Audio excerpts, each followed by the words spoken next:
نحمدہ و نصلی علی رسولہ الکریم اما بعد۔ کل میں نے سورہ بقرہ کے چوتھے رکوع کا نصف حصہ تلاوت کیا تھا، یعنی 5 آیات،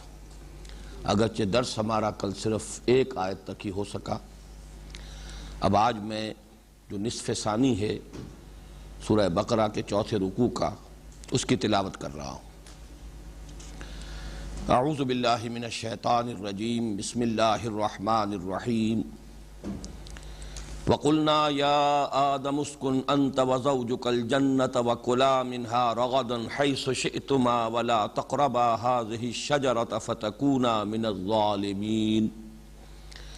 فَأَزَلَّهُمَا الشَّيْطَانُ عَنْهَا فَأَخْرَجَهُمَا مِمَّا كَانَا فِيهِ وَقُلْنَا اهْبِطُوا بَعْضُكُمْ لِبَعْضٍ عَدُوٌّ وَلَكُمْ فِي الْأَرْضِ مُسْتَقَرٌّ وَمَتَاعٌ إِلَىٰ حِينٍ فَتَلَقَّىٰ آدَمُ مِن رَّبِّهِ كَلِمَاتٍ فَتَابَ عَلَيْهِ إِنَّهُ هُوَ التَّوَّابُ الرَّحِيمُ قُلْنَا اهْبِطُوا مِنْهَا جَمِيعًا فَإِمَّا يَأْتِيَنَّكُم مِّنِّي هُدًى فَمَن تَبِعَ هُدَايَ فَلَا خَوْفٌ عَلَيْهِمْ وَلَا هُمْ يَحْزَنُونَ وَالَّذِينَ كَفَرُوا وَكَذَّبُوا بِآيَاتِنَا أُولَٰئِكَ أَصْحَابُ النَّارِ هُمْ فِيهَا خَالِدُونَ صدق اللہ العظیم۔ رب اشرح لي صدری ویسر لي امری واحلل عقدۃ من لسانی یفقہوا قولی۔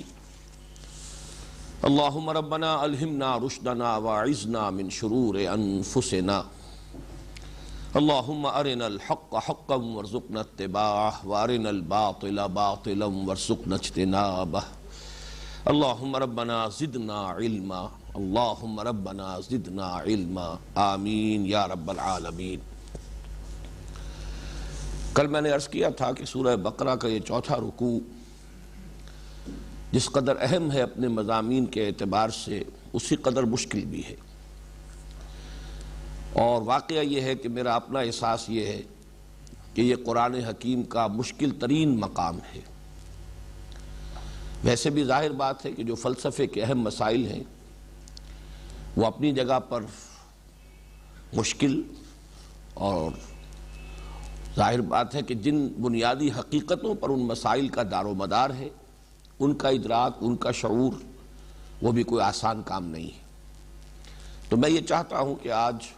چند وہ باتیں ذرا دہرا دوں جو میں نے تعارف قرآن کے ضمن میں جو تمہیدی گفتگو کی تھی مسلسل درس قرآن کے اس دور ثانی کے آغاز کے وقت، تو اس میں سے 2 نکات پیش نظر رہنے چاہیے۔ نمبر 1 یہ کہ قرآن مجید کی تفہیم یا تشریح یا تفسیر یا تعویل کے ضمن میں میرا اپنا ایک ذوق ہے، اور میں یہ سمجھتا ہوں کہ وہ مدلل ہے، دلیل اور برہان پر قائم ہے، اور وہ یہ ہے کہ جہاں تک تو قرآن حکیم کا وہ حصہ ہے کہ جو اعمال سے بحث کرتا ہے، حلال کیا ہے، حرام کیا ہے، جائز کیا ہے، ناجائز کیا ہے، اوامر کیا ہے، نواہی کیا ہے، جو قرآن حکیم کی عملی تعلیمات ہیں، ان کے ضمن میں یہ ہونا چاہیے کہ ہم پیچھے کی طرف جائیں، اسلاف کی آراء، بلکہ انتہائی پیچھے پہنچ کر، اس لیے کہ اس کے ضمن میں اصل دلیل نبی اکرم صلی اللہ علیہ وسلم کی تعبیرات اور آپ کی جو عملی تشریح ہے، جس طرح آپ نے قرآن مجید کے ان احکام پر عمل کر کے دکھایا، وہ ہے اصل سند، وہ ہے اصل دلیل۔ بمصطفیٰ برسا خیش را کے دی ہماوست، اگر بہو نہ رسیدی تمام بولہ بیست۔ دین نام ہی مصطفیٰ کا ہے صلی اللہ علیہ وسلم، اور بالخصوص جو اس کا عملی حصہ ہے اس میں تو آخری سند، بلکہ کہنا چاہیے اولین سند بھی حضور صلی اللہ علیہ وسلم کا عمل، اور آخری سند بھی حضور صلی اللہ علیہ وسلم کی سنت۔ اب اس کے بعد یہ ہے کہ صحابہ کرام کے آثار ہیں، اقوال ہیں، اور ان کا طرز عمل ہے، پھر اس کے بعد درجہ بدرجہ تابعین، تبع تابعین، پھر ہمارے ائمہ فقہ، انہوں نے ان تمام روایات پر حضور صلی اللہ علیہ وسلم سے جو معصور اقوال ہیں، آپ کی سنت، پھر یہ کہ آثار صحابہ، ان سب کا جائزہ لے کر پھر جو بھی آراء مرتب کی ہیں جنہوں نے مستقل مکاتب فقہ کی صورت اختیار کر لی، تو درجہ بدرجہ یہ چیزیں آئیں گی۔ لیکن یہ کہ ہمارے لیے ضروری ہوگا کہ ہم پیچھے کی طرف دیکھیں، قرآن حکیم کی عملی تعلیمات کے ضمن میں رجوع کریں اسلاف کی طرف، اور یہاں تک کہ ہم اپنے آپ کو محمد الرسول اللہ صلی اللہ علیہ وسلم کے قدموں میں پہنچا دیں۔ لیکن جہاں تک ان مسائل کا تعلق ہے جو خالص علمی ہے، بالخصوص جن سے کہ سائنس کے مختلف شعبے بھی بحث کرتے ہیں، وہ حقائق جو ہیں اس کائنات کے کہ جن کے ضمن میں انسانی علم نے ارتقاء کیا ہے، انسان نے بہت سی معلومات حاصل کی ہیں، سائنس کے ذریعے انکشافات ہوئے ہیں، اکتشافات ہوئے ہیں، پھر وہ فیکٹس بھی ایسے ہیں کہ جو ویریفائی بھی ہو گئے ہیں، ان کو پھر انسان نے ٹیکنالوجی کی بنیاد بنایا ہے۔ تو یہ تمام چیزیں جو ہیں قرآن حکیم میں ان کے بارے میں اگر کوئی حوالے ہیں تو ان کے ضمن میں ہمیں آگے کی طرف چلنا ہوگا، اور سائنسی ترقی جو ہوئی ہے، انسانی علم میں جو ارتقاء ہوا ہے، اس کا ساتھ دیتے ہوئے قرآن حکیم کے ان مقامات کو سمجھنا ہوگا۔ اس میں ہمارے لیے اسلاف کا قول جو ہے وہ سند نہیں ہے، اس لیے کہ ان کا تعلق اس دور سے ہے کہ جب کہ یہ جو علم ہے انسان کا وہ ابھی ابتدائی سٹیجز میں تھا، ابھی معلومات کا دائرہ بہت محدود تھا۔ انہوں نے اپنے دور کی جو بھی سطح تھی معلوماتی اور علمی سطح، اس کے مطابق تعبیر کی ہے۔ وہ ہمارے لیے ایک طرح سے ریفرنس تو ہو سکتا ہے کہ ہم اس کو بھی دیکھیں کہ وہ ان کی کیا آراء تھی، لیکن وہ کوئی دلیل یا سند کے درجے میں نہیں۔ یہ تو ایک بنیادی بات تھی جو تفصیلاً میں تعارف قرآن کے ضمن میں عرض کر چکا ہوں۔ دوسری بنیادی بات یہ کہ عالم غیب کے جو حقائق ہیں، اور بالخصوص عالم آخرہ، عالم برزخ، اور بعض چیزیں جو یہاں زیر بحث آ رہی ہیں، وہ بھی معلوم ہوتا ہے کہ اس کی صحیح تعبیرات جو ہے کرنا ہمارے لیے ممکن نہیں ہے۔ تو وہ متشابہات کا دائرہ ہے قرآن حکیم کا، اس کے ضمن میں اجمال پر اکتفا کرنی چاہیے، جو نتیجہ نکلتا ہے وہ حاصل کر لینا چاہیے۔ آمنا بہ کل من عند ربنا، یہ ہمارا ایٹیچیوڈ ہونا چاہیے جو سورہ آل عمران کے آغاز میں بیان کیا گیا۔ والراسخون فی العلم، جن کو رسوخ فی العلم حاصل ہو جاتا ہے، وہ یہ کہتے ہیں آمنا بہ کل من عند ربنا، اور ان کا اصل دار و مدار جو ہے قرآن مجید کے ساتھ، ان کا اصل اعتناء اور دلچسپی کا معاملہ وہ ہوتا ہے محکمات کے ساتھ۔ متشابہات جو ہیں ان کی اصل تعویل لا یعلم تعویلہ الا اللہ، اللہ تعالیٰ کے سوا کسی کے علم میں نہیں ہے۔ اس لیے متشابہات کی بھی بہت سی چیزیں جو اس رکوع میں آ رہی ہیں، ان دونوں چیزوں کو ذہن میں رکھیے۔ تو پھر ایک مجھے وضاحت کرنی ہے، کل جو میں نے یہ 3 لیولز جو بیان کیے تھے کہ ایک ہے وہ نور کا ابتدائی دور جو عالم امر کا نور کا دور ہے، اور اس میں ارواح انسانیہ کی تخلیق ہوئی اور ملائکہ کی تخلیق ہوئی، وہ ہے عالم امر کا دور۔ اس کے بعد پھر یہ دو سٹیجز ہیں، یہ تنزلات ہیں۔ پھر نار کا دور ہے، ناری کرے بہت بڑے بڑے وجود میں آئے ہیں، بڑا دھماکہ ہوا ہے، بگ بینگ ہوا ہے، اور یہ بگ بینگ سے در حقیقت یہ دوسرے 2 مراحل متعلق ہیں۔ وہ پہلا مرحلہ جو ہے عالم امر کا، اس تک ہماری رسائی قطعاً ممکن ہی نہیں ہے، سائنس کبھی بھی اس کے بارے میں کوئی بات نہیں جان سکے گی، اس لیے کہ وہ اس کے دائرے سے خارج ہے۔ تو اس میں یہ ہے کہ پھر جب یہ کرہ جو ہے، کرہ زمین یہ ٹھنڈا ہوا ہے، اس پر کرسٹ وجود میں آیا ہے، اور اس سے پھر جو یہاں پر حیوانات کی تخلیق کا سلسلہ شروع ہوا، جن میں پھر ٹاپ پر ہومو سیپینز ہے، یہ میں کل بیان کر چکا ہوں۔ اس کے ضمن میں صرف ایک وضاحت اور کرنی ہے، اور وہ یہ کہ نور کا جو لفظ میں نے استعمال کیا کہ ملائکہ نوری الاصل ہیں، یا ان کی تخلیق نور سے ہوئی ہے، اس نور کو اس نور پر قیاس نہ کیجئے جو لائٹ ہمارے ہاں اس وقت فزکس کا ایک موضوع ہے۔ یہ لائٹ جو ہے یہ در حقیقت اگرچہ نور کا ہم اس پر اطلاق کر رہے ہیں، لیکن وہ نور جو عالم امر کا ہے، اس کے اور اس کے مابین نوعیت کا فرق ہے۔ یہ عالم مادی کی شے ہے۔ اس لائٹ کے لیے بھی چاہے بہت ہی سریع الرفتار یہ شے ہے، بہت تیزی کے ساتھ حرکت کرتی ہے، 1,86,000 میل ایک سیکنڈ میں یہ لائٹ جو ہے حرکت کرتی ہے، ویلوسٹی آف لائٹ اتنی ہے۔ عالم مادی میں اس سے آگے کسی اور رفتار کا ہمیں تاحال علم نہیں ہے، لیکن پھر بھی اس میں وقت کا معاملہ ہے۔ پھر اس نور کے ساتھ نار جو ہے، حرارت، وہ گویا کہ ملی جلی ہوئی ہے۔ یہ نور سورج سے آ رہا ہے جو ناری کرہ ہے، اور اس کا ٹیمپریچر جیسا کہ میں آپ کو بتا چکا ہوں 1,00,000 ڈگری سینٹی گریڈ اس کا ٹیمپریچر ہے۔ تو یہ نور اور نار جو ہے یہ تو باہم ایک دوسرے سے ملے ہوئے ہیں۔ یہ مادی نور ہے، یہ روشنی جس کا کہ ہم فزکس کے اندر ایک کیٹیگری کی حیثیت سے جس کا ہم مطالعہ کرتے ہیں، وہ نور اور ہے۔ اس کے لیے میں نے بعض مواقع پر، جبکہ یہی موضوعات اس سے پہلے درس میں زیر بحث آئے ہیں، تو میں نے ایک لفظ استعمال کیا تھا خنک نور۔ وہ کوئی ٹھنڈی روشنی تھی، وہ عالم امر کی شے ہے جس کو ہم نہیں سمجھ سکتے کہ اس کی اصل حقیقت کیا تھی. وہ ہے اصل میں مادہ تخلیق ملائکہ کا، اور وہی مادہ تخلیق ہے ارواح انسانیہ کا. یہ جو نور ہے جس سے ہم واقف ہیں، یہ در حقیقت بگ بینگ کے بعد وجود میں آیا ہے. اور جیسے کہ آج کل بتایا جا رہا ہے یہ بھی ذرات پر مشتمل ہے، فوٹونز، بہت ہی چھوٹے چھوٹے نہایت مائنیوٹ ذرات پر مشتمل ہے. اور جیسا کہ میں نے عرض کیا ہے اس کے لیے ایک رفتار ہے، اس کو وقت جو ہے اس کے ساتھ ٹائم ایلیمنٹ جو ہے وہ بہرحال لگا ہوا ہے. جبکہ عالم امر کی اشیاء ملائکہ اور ارواح انسانیہ کے لیے وقت سرے سے ایگزسٹ ہی نہیں کرتا، وہ ان کیٹیگریز سے ماورا ہے عالم امر. وہاں تو کن فیکون والی بات ہے، جبکہ عالم خلق میں جو چیز بھی ظہور پذیر ہوتی ہے اس میں ٹائم ایلیمنٹ لازمن ہے. آسمانوں اور زمین کی تخلیق 6 دنوں میں ہوئی، اور یہ دن ظاہر بات ہے کل میں عرض کر چکا ملینمز ہیں، یہ کوئی یہ دن نہیں ہے 24 گھنٹے والے دن. اسی طرح ایک رحم مادر میں جو بچہ پرورش پاتا ہے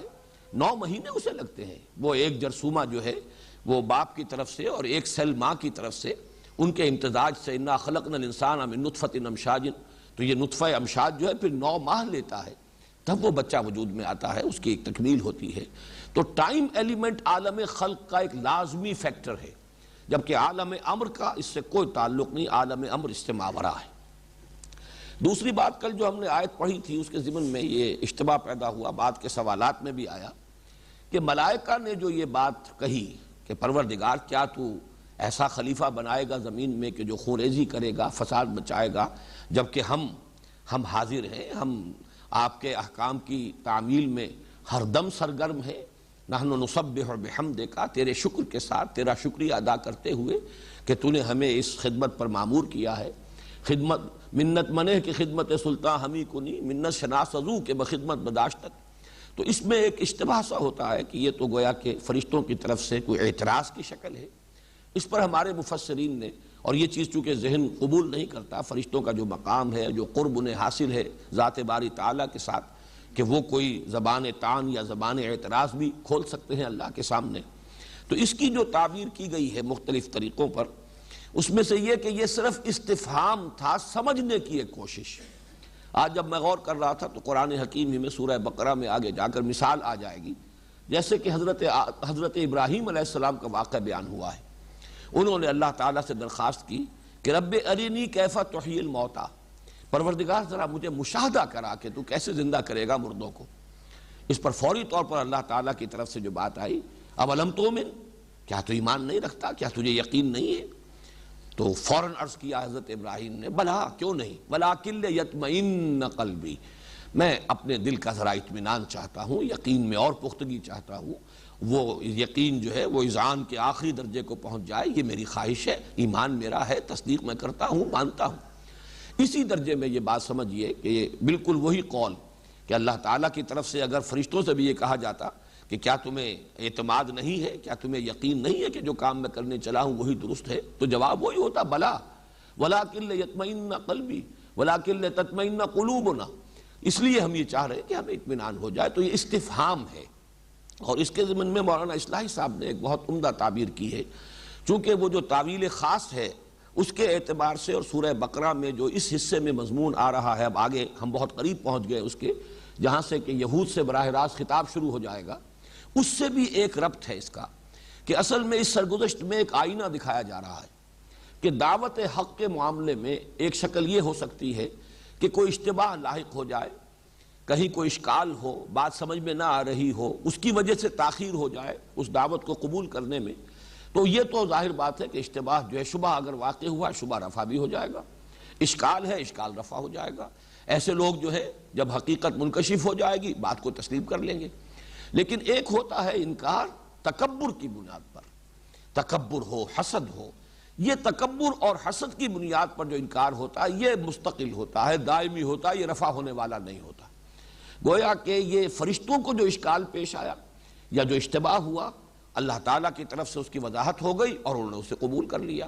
یہ گویا کہ طرز عمل تھا ان لوگوں کا کہ جنہیں حضور صلی اللہ علیہ وسلم کی بات کو سمجھنے میں کچھ وقت لگا، کچھ اشکالات، کچھ شبہات رہے، لیکن جیسے جیسے وہ شبہات رفع ہوتے گئے، اشکالات دور ہوتے گئے، وہ ایمان لاتے چلے گئے. اس کے برعکس جو علماء یہود کا طرز عمل تھا وہ تھا تکبر اور حسد کی بنیاد پر کہ یہ گھٹیا قوم ہے بنی اسماعیل، اور ہم جو ہے اعلیٰ نسل سے ہیں، chosen people of the lord. ابھی تک یہ ہماری ہی ایک امتیازی شان رہی ہے. نبوت اور رسالت اور کتابوں کا نزول جو ہے وہ ہم سے متعلق رہا ہے. آج یہ نعمت ہم سے اگر سلب کر کے ان کو دی جا رہی ہے تو اس کے باوجود کہ وہ پہچان گئے. قرآن مجید بار بار کہتا ہے کہ یعرفونہ کما یعرفون ابناہم، ایسے پہچانتے ہیں محمد کو صلی اللہ علیہ وسلم جیسے کہ اپنے بیٹوں کو پہچانتے ہیں. لیکن حسد اور تکبر کا کوئی علاج نہیں ہے. یعنی وہ جو ہمارے ہاں ایک کولوکیل لینگویج میں کہا جاتا ہے کہ سوتے کو جگایا جا سکتا ہے، جاگتے کو جگانا ممکن نہیں ہے. جنہیں اشتباہ ہو گویا کہ وہ سوئے ہوئے تھے، آپ نے جگا دیا، جاگ گئے. لیکن جو جاگے ہوئے ہیں، پہچانے ہوئے ہیں، اور اصل میں ان کے انکار کا سبب جو ہے وہ تکبر ہے، استکبار اور حسد، تو ان کے کوئی علاج نہیں ہے. تو یہ گویا کہ سرگزشت آدم و ابلیس کی جو تفصیل یہاں آ رہی ہے ایک طرح سے تمہید بن رہی ہے. آئینہ دکھایا جا رہا ہے علماء یہود کو کہ تمہارا طرز عمل ابلیس کے مشابہ ہے، جس بنیاد پر کہ اس نے استکبار کیا اور استکبار کی بنیاد پر وہ پھر کفر کی روش اختیار کی، اللہ تعالیٰ کی نافرمانی کی، راندہ درگاہ ہو گیا. بعین ہی یہی روش ہے جو تم اختیار کر رہے ہو. باقی یہ کہ یہ استفہام کے درجے کی ایک شے ہے کہ جو پیش کیا گیا، البتہ اس میں ایک امکان کے درجے میں وہ میں نے جیسا کل عرض کیا تھا کہ دو رائے ہیں. اہل سنت کا زیادہ اجماع تو اسی بات پر ہے کہ فرشتوں میں کسی شر پر یا معصیت کا ان میں مادہ ہی سرے سے نہیں ہے. اور ایک رائے یہ ہے خاص طور پر معتزلہ کی کہ ایسا نہیں ہے کہ وہ شر پر قادر نہ ہو یا مادہ موجود نہ ہو، بلکہ یہ کہ ان کے سامنے حقائق اتنے روشن ہیں کہ وہ معصیت کا ارتکاب کرتے نہیں. ایک یہ ہے کہ کوئی معصیت کا ارتکاب کرتا نہ ہو، ایک یہ ہے کہ وہ معصیت کا ارتکاب کر سکتا نہ ہو. ان دونوں میں فرق ہے. معصومیت جو ہے خود انبیاء کرام کی وہ بھی اسی درجے میں ہے. یہ نہیں ہے کہ ان کے ساتھ نفس نہیں تھا یا ان کے اندر کوئی یعنی اس طرح کا کوئی جذبہ یا خیال بھی پیدا نہیں ہو سکتا تھا، یہ بات نہیں ہے. بشریت ان کی تھی. لیکن یہ کہ معصومیت مراد کیا ہے کہ محفوظ تھے، اللہ تعالیٰ بر وقت رہنمائی فرماتا تھا،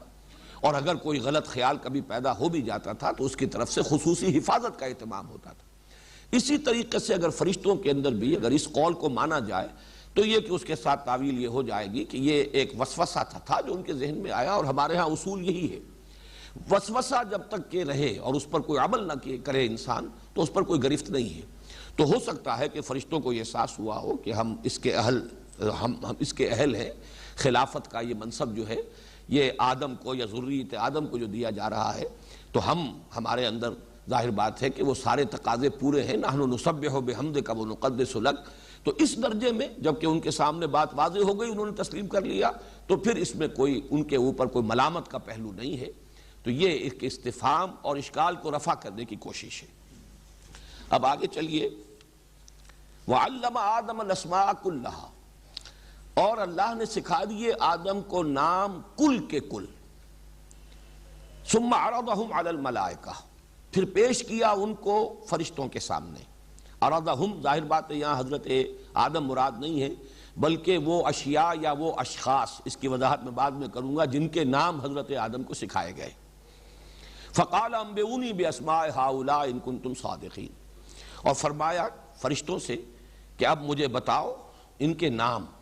اگر تم صادق ہو. اور صادق کا لفظ عربی زبان میں صرف سچ کے لیے نہیں آتا، درست ہونا کسی شے کا. اگر تمہارا خیال صحیح ہے، اگر تمہارا موقف درست ہے تو ان کے نام مجھے بتاؤ. اسی طرح کذب جو ہے جھوٹ، وہ جھوٹ کے لیے بھی آتا ہے جبکہ آدمی جان بوجھ کر کوئی خلاف حقیقت بات کہہ رہا ہو یا بیان کر رہا ہو. اور اگر مغالطے میں بھی آ کر کوئی شخص خلاف حقیقت بات کر رہا ہو، خلاف واقعہ بات کر رہا ہو، تو اس پر بھی کذب کا اطلاق ہو جاتا ہے. تو یہ صدق اور کذب جو ہے اردو میں ہم ان کا جو مفہوم سمجھتے ہیں عربی میں اس سے وسیع تر ہے. تو فرمایا کہ ثم عرضهم على الملائکۃ فقال انبئونی باسماء هؤلاء ان کنتم صادقین قالوا سبحانک لا علم لنا الا ما علمتنا. فرشتوں نے عرض کیا تو پاک ہے اور ہمیں کوئی علم حاصل نہیں ہے سوائے اس کے کہ جو تو نے ہمیں علم عطا کیا. انک انت العلیم الحکیم، یقیناً تو ہی ہے کل علم رکھنے والا اور پوری حکمت کا احاطہ کرنے والا. یہاں پر جو اسلوب حصر کا ہے، انک انت العلیم، یقیناً تو ہی واحد ہستی ہے کہ جو پورے علم کا احاطہ کرتی ہے، جس کے پاس کل علم ہے، ہر شے جس کے علم میں ہے. اور الحکیم، جو حکمت کا بھی احاطہ کرنے والی ذات ہے، وہ تو ہی ہے اور تیری ہی ذات ہے واحد. قال یا آدم انبئہم باسمائہم، اللہ نے فرمایا کہ اے آدم اب بتاؤ انہیں ان کے نام. فلما انبأہم باسمائہم، تو جب آدم نے بتا دیے انہیں ان کے نام، قال الم اقل لکم انی اعلم غیب السماوات والارض، اللہ تعالیٰ نے فرمایا کیا میں نے تم سے نہیں کہا تھا کہ میں جانتا ہوں آسمانوں اور زمین کا ہر چھپی ہوئی شے کو، میں جانتا ہوں کل غیب کو آسمانوں کے اور زمین کے. انی اعلم غیب السماوات والارض واعلم ما تبدون وما کنتم تکتمون، اور میں جانتا ہوں جو کچھ کہ تم ظاہر کر رہے تھے اور جو کچھ کہ تم چھپا رہے تھے. اب یہ چند آیات جو ہیں اس میں ایک ہی مضمون آیا ہے تو اس پر بحیثیت مجموعی ہم کلام کریں گے. اس میں سب سے پہلا مسئلہ یہ ہے کہ یہ نام کن چیزوں کے تھے. ایک تو سطحی سے سوالات آتے ہیں کہ اگر تو ہم یہ سمجھیں کہ یہ کوئی امتحان لیا گیا ہے فرشتوں کا، تو یہ اصل میں انداز وہ نہیں ہے، بلکہ یہ ہے کہ صرف فرشتوں کے سامنے ڈیمانسٹریشن کرنی ہے، ایک شے کی وضاحت پیش کرنی ہے کہ جس ہستی کو میں خلافت عطا فرما رہا ہوں وہ جہاں اس میں کوئی شر کا پہلو ہے وہاں خیر کا پہلو بھی ہے، یا یہ کہ جہاں میں اس کو یہ اختیار دے رہا ہوں وہاں ساتھ ہی علم دے رہا ہوں، اور یہ علم جو ہے یہ یقیناً بیلنس کرے گا، اس کے اندر جو بھی امکان شر ہے اس کو بیلنس کرے گا اور خلافت کی بنیاد بنے گا. اس میں اصل میں جو سوال پیدا ہوتا ہے وہ یہ ہے کہ یہ نام کس چیز کے تھے. اور جیسا کہ میں عرض کر چکا ہوں شروع میں، مشکلات القرآن میں سے ہے یہ مقام، بلکہ میرے نزدیک تو مشکل ترین مقامات میں سے ہے یہ چوتھا رکوع قرآن مجید کا سورہ بقرہ کا. یہاں پر دو رائے ہیں. اکثر و بیشتر ہمارے مفسرین، متقدمین اور متاخرین تقریباً اس پر ان کا اجماع ہے کہ یہ ہے اشیاء کے نام اور ان کے خواص، صرف نام نہیں بلکہ ان کے خواص، ان کی خاصیتیں، ان کی پراپرٹیز. اس لیے کہ جو انسان کا جو علم ہے انسانی علم، اس لیے کہ علم دو ہے، ایک علم ہے انسانی علم یا جس کو ہم کہیں گے مادی علم، جو انسان حاصل کرتا ہے اپنے حواس کے ذریعے سے اور پھر عقل کے ذریعے سے. حواس جو ہیں ہمارے معلومات فراہم کرتے ہیں، سینس ڈیٹا جسے ہم کہتے ہیں، وہ ڈیٹا فراہم ہو گیا، آنکھ نے دیکھا، کان نے سنا، کہیں کچھ چکھا، کچھ چھوا، کچھ سونگھا، مختلف جو ہمارے ذرائع ہیں اس سے ہم نے کچھ معلومات حاصل کی. ان معلومات کو پھر مرتب کیا، اس سے استدلال، استنباط، اس سے پھر استدلال کرتے ہوئے اور استخراج کرتے ہوئے پھر بہت سی چیزیں جو ہے مزید معلومات جو پہلے سے غیر معلوم تھیں ان حقیقتوں تک بھی انسان اپنے منطق کے ذریعے سے، غور و فکر کے ذریعے سے، استدلال کے ذریعے سے پہنچ جاتا ہے. یہ انسانی علم ہے. تو انسانی علم، اور جس کو خاص طور پر آج کے اعتبار سے آپ کہیے مادی علم یا سائنسی علم، اس لیے کہ اسی میں پھر اضافہ ہو جاتا ہے فلسفیانہ علم کا بھی، کہ انسان کو جو معلومات حاصل ہوتی ہیں اس پر وہ اپنے علم کی فیکلٹی جو ہے، دماغ کی ریزننگ کی فیکلٹی کو اپلائی کرتا ہے اور کائنات کے کچھ کلی حقائق کے بارے میں بھی رائے قائم کرتا ہے. اسی کو ہم فلسفہ کہتے ہیں. لیکن فلسفے کو ذرا ایک طرف رکھ دیجئے. اس وقت وہ جو بنیادی انسانی علم ہے، یعنی حواس کے ذریعے سے حاصل شدہ معلومات اور ان معلومات سے مزید استدلال اور استنباط کے ذریعے سے کچھ اور چیزوں کو معلوم کرتے ہوئے آگے بڑھنا قدم بقدم، یہ علم جو ہے ترقی کرتا چلا آ رہا ہے. جیسے کہ آپ کو معلوم ہے کہ کبھی شاید اتفاقاً ہی ہوا ہو کہ دو پتھر آپس میں ٹکرائے ہوں اور چنگاری پیدا ہو گئی ہو. جس انسان نے پہلی مرتبہ اس کا مشاہدہ کیا ہوگا تو ایک بہت بڑا اکتشاف ہوا اس کے سامنے، بڑا انکشاف ہوا، اور اس کے بعد وہ جو ہے پتھروں کو ٹکرا کر چنگاری پیدا کر کے آگ کی دریافت ہو گئی کہ جو ایک بہت بڑی سورس تھی انرجی کی، یہی واحد سورس ہوگی پہلے، اور بہت بڑا موجد قرار پایا ہوگا وہ انسان جس نے آگ دریافت کی. اسی طریقے سے رفتہ رفتہ یہ سبھی دیکھتے رہے ہوں گے کہ اوپر سے پھل درختوں کے جو ہیں گرتے ہیں، زمین کی طرف آتے ہیں، لیکن ایک سائنسدان نے بیٹھ کر دیکھا، مشاہدہ کیا، اس سے نتیجہ نکالا کہ معلوم ہوتا ہے کہ زمین میں کوئی قوت ہے، کوئی کشش ثقل ہے کہ جو ان چیزوں کو اپنی طرف کھینچتی ہے. یا یہ کہ اس آگ کے اوپر پانی اگر کبھی کسی نے رکھا ہو دیگچی میں اور وہ اس نے کہیں دیکھا ہو کہ وہ بھاپ کی وجہ سے اس کا ڈھکن جو ہے دیگچی کا وہ ہل رہا ہے، تو اسے اندازہ ہوا کہ یہ کوئی طاقت ہے اس کے اندر، کوئی قوت ہے جو اس ڈھکن کو ہلا رہی ہے. چنانچہ بھاپ جو ہے اس کے اندر جو قوت اللہ نے رکھی ہوئی وہ انسان کو معلوم ہے، اسٹیم انجن دریافت ہو گئے. یہ تدریجاً ارتقا ہو رہا ہے انسانی علم کا. لیکن اس علم کو اگر آپ دیکھیں گے تو وہ کیا ہے؟ انسان کا مشاہدہ، کوئی شے، کوئی فینومینن اس نے دیکھا،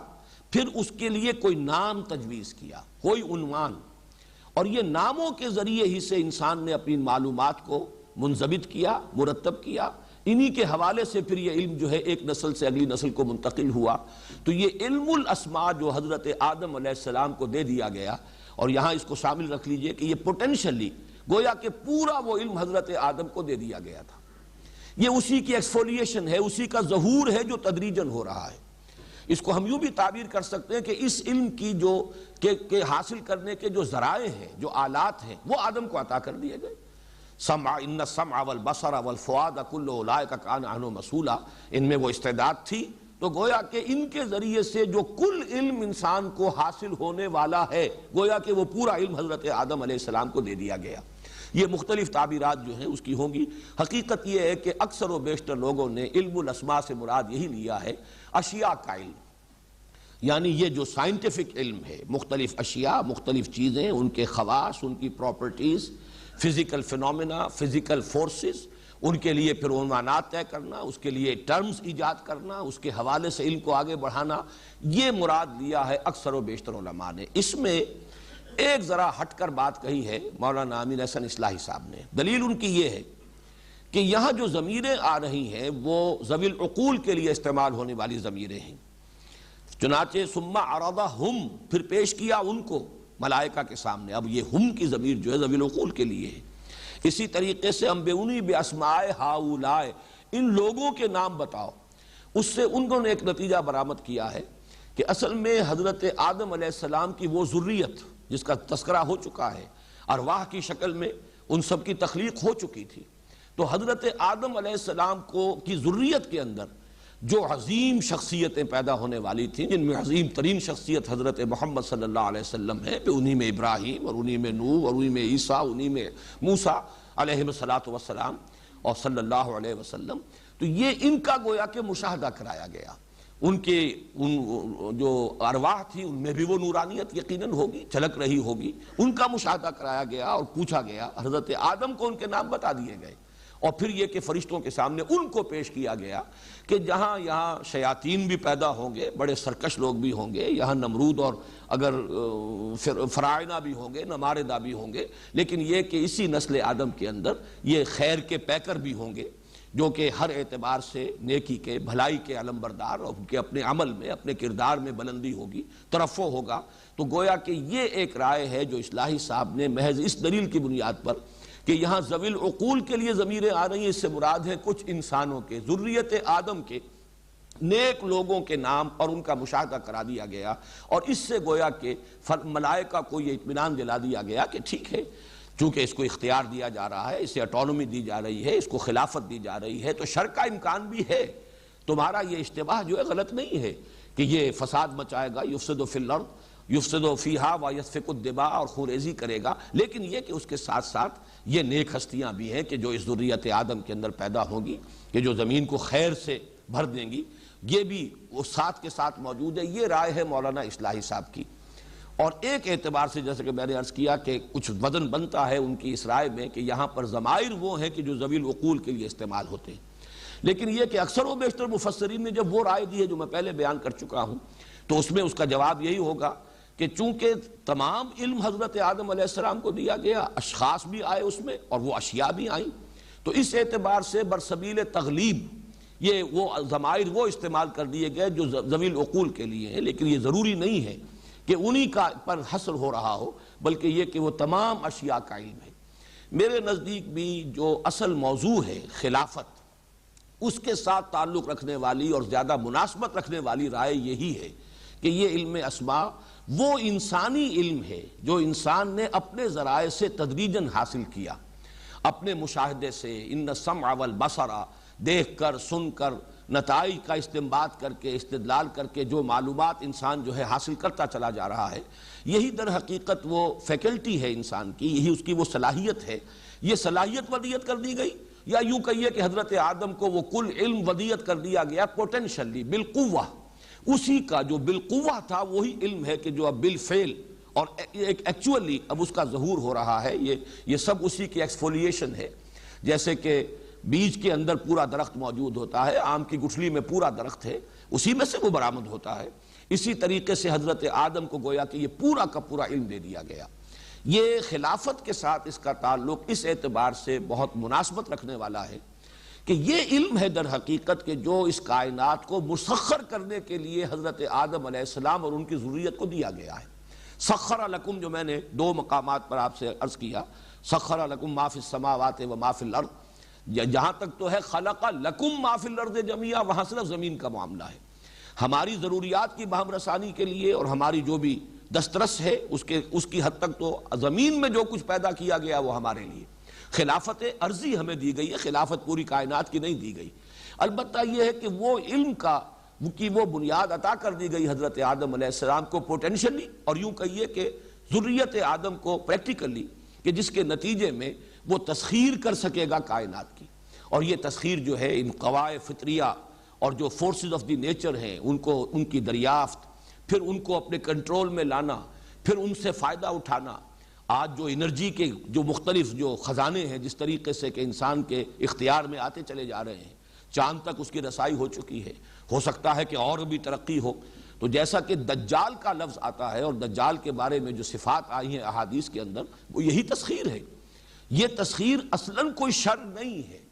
یہ تسخیر تو وہ ہے کہ جو خود اللہ تعالیٰ کی طرف سے عطا کردہ صلاحیتوں کے ذریعے سے ہو رہی ہے۔ اصلاً یہ ایول نہیں ہے، شر نہیں ہے۔ اس کو شر بنا دیا اس چیز نے کہ وہ جو روحانی ترقی ساتھ ہونی چاہیے، جو ایمان باللہ ہونا چاہیے، جو اصل حقائق انسان کے سامنے رہنے چاہیے، اپنی اصل حیثیت کو جو سمجھنا چاہیے خالق کائنات کے حوالے سے اور اس سے نسبت سے، اگر انسان کی نگاہوں سے وہ چیزیں اوجھل ہو جائے اور صرف یہ دنیا اور عالم مادی ہی اس کے پیش نظر رہ جائے، تو یہی گویا کہ وہ کانا دجال والا جو تصور ہے کہ دو آنکھیں اللہ نے عطا فرمائی انسان کو۔ ایک آنکھ یہ علم انسانی ہے کہ جس کے ساری کی ساری مشینری، اس کی پوری فیکلٹی، اس کے سارے آلات، اس کے ذرائع انسان میں ودیعت کر دیے گئے۔ یہ ایک آنکھ ہے، یہ ایک علم ہے جس کا کہ دائرہ اس کے لیے کھلا ہوا ہے، جس کا دروازہ اور میدان وسیع ہے۔ دوسرا علم وہ ہے جس پر کہ یہ رکوع ختم ہوگا۔ فَإِمَّا يَأْتِيَنَّكُم مِّنِّي هُدًى فَمَن تَبِعَ هُدَايَ فَلَا خَوْفٌ عَلَيْهِمْ وَلَا هُمْ يَحْزَنُونَ۔ تو جب بھی تمہارے پاس میری طرف سے ہدایت آئے گی، یہ علم وحی ہے جو اللہ تعالیٰ نے انبیاء کے ذریعے سے، اور یہ سلسلہ جو ہے حضرت آدم ہی سے شروع ہوا ہے اور حضرت محمد صلی اللہ علیہ وسلم پر وہ تکمیل پذیر ہوا۔ یہ سلسلہ ہدایت یہ دوسرا علم ہے جو عام طور پر میں نے یہ بھی مضامین جو ہے وہ تعارف قرآن کے ضمن میں اس وقت کچھ تفصیل سے عرض کیے تھے۔ العلم و علمان جو عام کہاوت ہے، علم دو ہے، ایک یہ مادی علم ہے اور ایک وہ علم ہدایت ہے جو علم وحی کے ذریعے سے انسان کو حاصل ہوا ہے، اس کا ذریعہ وحی ہے۔ اس مادی علم کا ذریعہ ہمارے یہ حواس اور ہماری یہ عقل ہے۔ اصل میں اسی سے در حقیقت سارا فساد پیدا ہوا ہے کہ جب اس وحی کے علم سے انسان نے منہ موڑ لیا، اس ہدایت کو اس نے ترک کر دیا، اس کی پیروی اختیار کرنی چھوڑ دی، تو اب یہ مادی ترقی اس کے گلے کا ہار ہے۔ یہ اب ڈسٹرکٹیو فورس ہے کہ جو جمع ہوتی چلی جا رہی ہے۔ جیسا کہ آپ کو معلوم ہے آج کل بڑی تشویش ہے ویسٹ میں کہ یہ یو ایس ایس آر کی جو ڈس انٹیگریشن ہوئی ہے تو 35,000 جو ہیں ایٹمک وار ہیڈز ہیں، اور یہ چھوٹے چھوٹے جو اب مختلف اس کی جمہوریائیں وجود میں آ رہی ہیں ان کے پاس بھی وہ موجود ہیں۔ اب کس طریقے سے انہیں کنٹرول کیا جائے؟ ایک خبر تو یہاں تک آئی تھی کہ امریکہ جو ہے اپنی فوجیں اتارنے کے لیے تیار ہے۔ یہ ترکستانی علاقے کے اندر جو ریاستیں آزاد ہو رہی ہیں کہ ان کو فوری طور پر کنٹرول کیا جائے، ورنہ یہ طاقت جو ہے اگر ان لوگوں کے ہاتھ میں آ گئی۔ اور جان میجر صاحب آپ نے سنا ہوگا کہ خاص طور پر سیکیورٹی کونسل کا اجلاس بلا رہے ہیں، چونکہ وہ اس وقت پریزیڈنٹ ہیں سیکیورٹی کونسل کے، تو انہوں نے اسی ایشو پر اجلاس بلایا ہے کہ جلد از جلد ہمیں اہتمام کرنا چاہیے کہ تھرڈ ورلڈ تک یہ ٹیکنالوجی کہیں ان جمہوریاؤں کے ذریعے سے کہ جو اب آزاد ہو گئی ہیں کہیں ان کے ذریعے سے منتقل نہ ہو جائے، اس لیے کہ وہ تو چند ایٹم بم ہیں جو کافی ہیں پورے امریکہ کے لیے، چند ہے کہ جو شاید پوری اس دنیا کی ہلاکت کا ذریعہ بن جائے۔ ہائیڈروجن بم اور اس سے آگے کی نہ معلوم کتنی کچھ اور جو ہے ہلاکت آفری قوتیں جمع کر لی ہیں انسان نے۔ تو یہ ہے در حقیقت دجالیت اس وجہ سے بن گئی کہ یہ علم اب یک رخا ہو گیا، دونوں آنکھوں میں سے ایک آنکھ بند ہے، وہی کی آنکھ انسان نے ادھر سے اپنی آنکھ بند کر لی، اور صرف یہ مادی علم کا جو ہے دائرہ اس کا وہ آگے بڑھتا چلا گیا، پھیلتا چلا گیا، معلومات کا ذخیرہ بے انتہا بڑھتا چلا گیا، ٹیکنالوجی ترقی کر رہی ہے، چاند پر انسانی قدم اتر چکے ہیں اور بہت دور دور تک انسان ہو کر آ گیا ہے، چاہے کسی اور کرے پر ابھی اترا نہیں ہے۔ یہ ساری در حقیقت ایکسفولیشن ہے اس علم اسماء کی جو حضرت آدم علیہ السلام کو دیا گیا، اور خلافت کا تعلق اسی علم سے ہے۔ میں بلکہ سوچ رہا تھا، یہ خیال آیا ہے مجھے ان دنوں کہ دوسرا لفظ جو آتا ہے امامت، جو ہمارے ہاں بھی جو خلافت کے موضوع پر سیمینار ہوا تھا تو ایک عالم دین نے ان دونوں کو جمع کیا، یہ امامت کا تعلق در حقیقت اس سے ہے، وہ جو علم ہدایت ہے وہی کا، وہ ہے امامت۔ حضرت ابراہیم علیہ السلام کی کوئی حکومت زمین میں قائم نہیں ہوئی. حضرت ابراہیم علیہ السلام کی جو چیز دی گئی تھی انی جاعلک للناس اماما، وہ یہ ہے کہ اب آپ ہی کی ذریت میں نبوت اور یہ رسالت رہے گی، کتابیں آئیں گی. حضرت موسیٰ علیہ السلام بھی ذریت ابراہیم میں سے ہیں، تمام انبیاء بنی اسرائیل ذریت ابراہیم میں سے ہیں، اور آخری رسول محمد صلی اللہ علیہ وسلم بھی ذریت ابراہیم میں سے ہیں. تو امامت جو ہے وہ اس کا تعلق اس علم کے سے ہے، لیکن خلافت کا تعلق جو زمین کو پر خلافت عطا کی گئی حضرت آدم علیہ السلام کو، وہ در حقیقت اس کی بنیاد یہ علم انسانی ہے جس کو یہاں علم اسماء سے تعبیر کیا گیا. وَعَلَّمَ آدَمَ الْأَسْمَاءَ كُلَّهَا ثُمَّ عَرَضَهُمْ عَلَى الْمَلَائِكَةِ فَقَالَ أَنبِئُونِي بِأَسْمَاءِ هَؤُلَاءِ إِن كُنتُمْ صَادِقِينَ. اب اس میں بھی کوئی مقابلہ کرانا پیش نظر نہیں تھا، اس حقیقت کو صرف بتانا تھا کہ یہ علم ہم آدم کو دے رہے ہیں، اس کی بنیاد پر یہ خلافت ارضی کا یہ حقدار ہے، اس کا اہل ہے. باقی یہ ہے کہ یہ بات بعض مفسرین نے لکھی ہے کہ اگرچہ فرشتوں کے پاس بھی علم ہے، لیکن فرشتوں کا علم محدود ہے اس شعبے سے متعلق کہ جو شعبہ ان کے چارج میں دیا گیا، جو جس شعبے سے جس کی خدمات وابستہ ہیں اسی کے بارے میں اس کے پاس معلومات ہیں. یہ بحیثیت کل جو علم ہے یہ ہے کہ جو حضرت آدم علیہ السلام کو دیا گیا. اسی لیے علم آدم الاسماء کلھا، یہاں پر لفظ کل پر جو زور ہے وہ اسی اعتبار سے کہ حضرت آدم کو عطا کیا جانے والا علم، پھر میں وہ لفظ استعمال کر رہا ہوں جو پوٹینشل علم تھا ابھی، جسے ابھی وقت لگنا تھا کہ جو پوری طریقے سے ظاہر ہو اور اس کا ظہور ہو، لیکن یہ کہ وہ کلیت کا حامل ہے. جبکہ فرشتوں کا علم انہوں نے کہا سبحانک لا علم لنا الا ما علمتنا، اللہ اے اللہ تو پاک ہے، ہمیں تو کوئی علم حاصل نہیں ہے سوائے اس کے جو علم تو نے ہمیں دیا ہے. ہمارا علم جو ہے وہ ہمارے ہی جو شعبے ہیں جن سے ہماری خدمات متعلق ہیں، جو ذمہ داریاں جس شعبے سے متعلق ہمیں سونپی گئی ہیں، اس سے متعلق جو آپ نے علم ہمیں عطا فرمایا ہے وہ ہمیں حاصل ہے، باقی اس سے زائد ہمارے پاس علم نہیں ہے. انک انت العلیم الحکیم، یقیناً کل علم رکھنے والا. یہاں وہ حصر کا اسلوب میں بیان کر چکا ہوں، اشارہ کر چکا ہوں. کل علم تو صرف تیرے ہی پاس ہے، کل حکمت یا وہ پورا استحکام اور پختگی رسوخ، وہ تو کل کا کل جو ہے وہ صرف تیرے پاس ہے. العلیم اور الحکیم ذات صرف تیری ہے. قال یا آدم انبئہم باسمائہم فلما انباہم باسمائہم قال الم اقل لکم انی اعلم غیب السماوات والارض واعلم ما تبدون وما کنتم تکتمون. ترجمہ میں کر چکا ہوں، باقی اس میں کوئی مزید وضاحت کی ضرورت بھی نہیں ہے، اور نہ ہی ہم ایگزیکٹ جو ہے اس کے مفہوم کو معین کرنے کی پوزیشن میں ہیں. صرف ایک خیال جو ہوتا ہے کہ کیا تم ظاہر کر رہے تھے اور کیا تم چھپا رہے تھے. تو گویا کہ کوئی شے ایسی بھی تھی، عام جو الفاظ ہیں ان کے سیاق و سباق سے محسوس ہوتا ہے کہ یہ کچھ کلمہ ملامت بنتا ہے کہ ایک بات تو وہ تھی جو تم نے کہی، اور ایک کچھ اور بھی تھا اس کا پہلو کہ جو تمہارے اندر تھا تم نے اسے اپنے جی میں رکھا ہے، اسے ظاہر نہیں کیا. اس سے ذہن ادھر ہی جاتا ہے لا محالہ انسان کا کہ انہیں یہ احساس ہوگا کہ ہم اہل ہیں،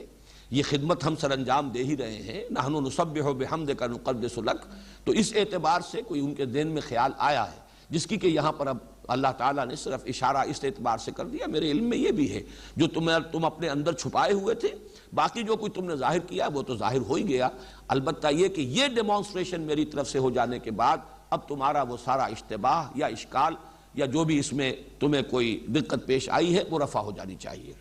میں نے جیسا کہ عرض کیا کہ وہ حضرات جن کی رائے یہ ہے، خاص طور پر معتزلہ،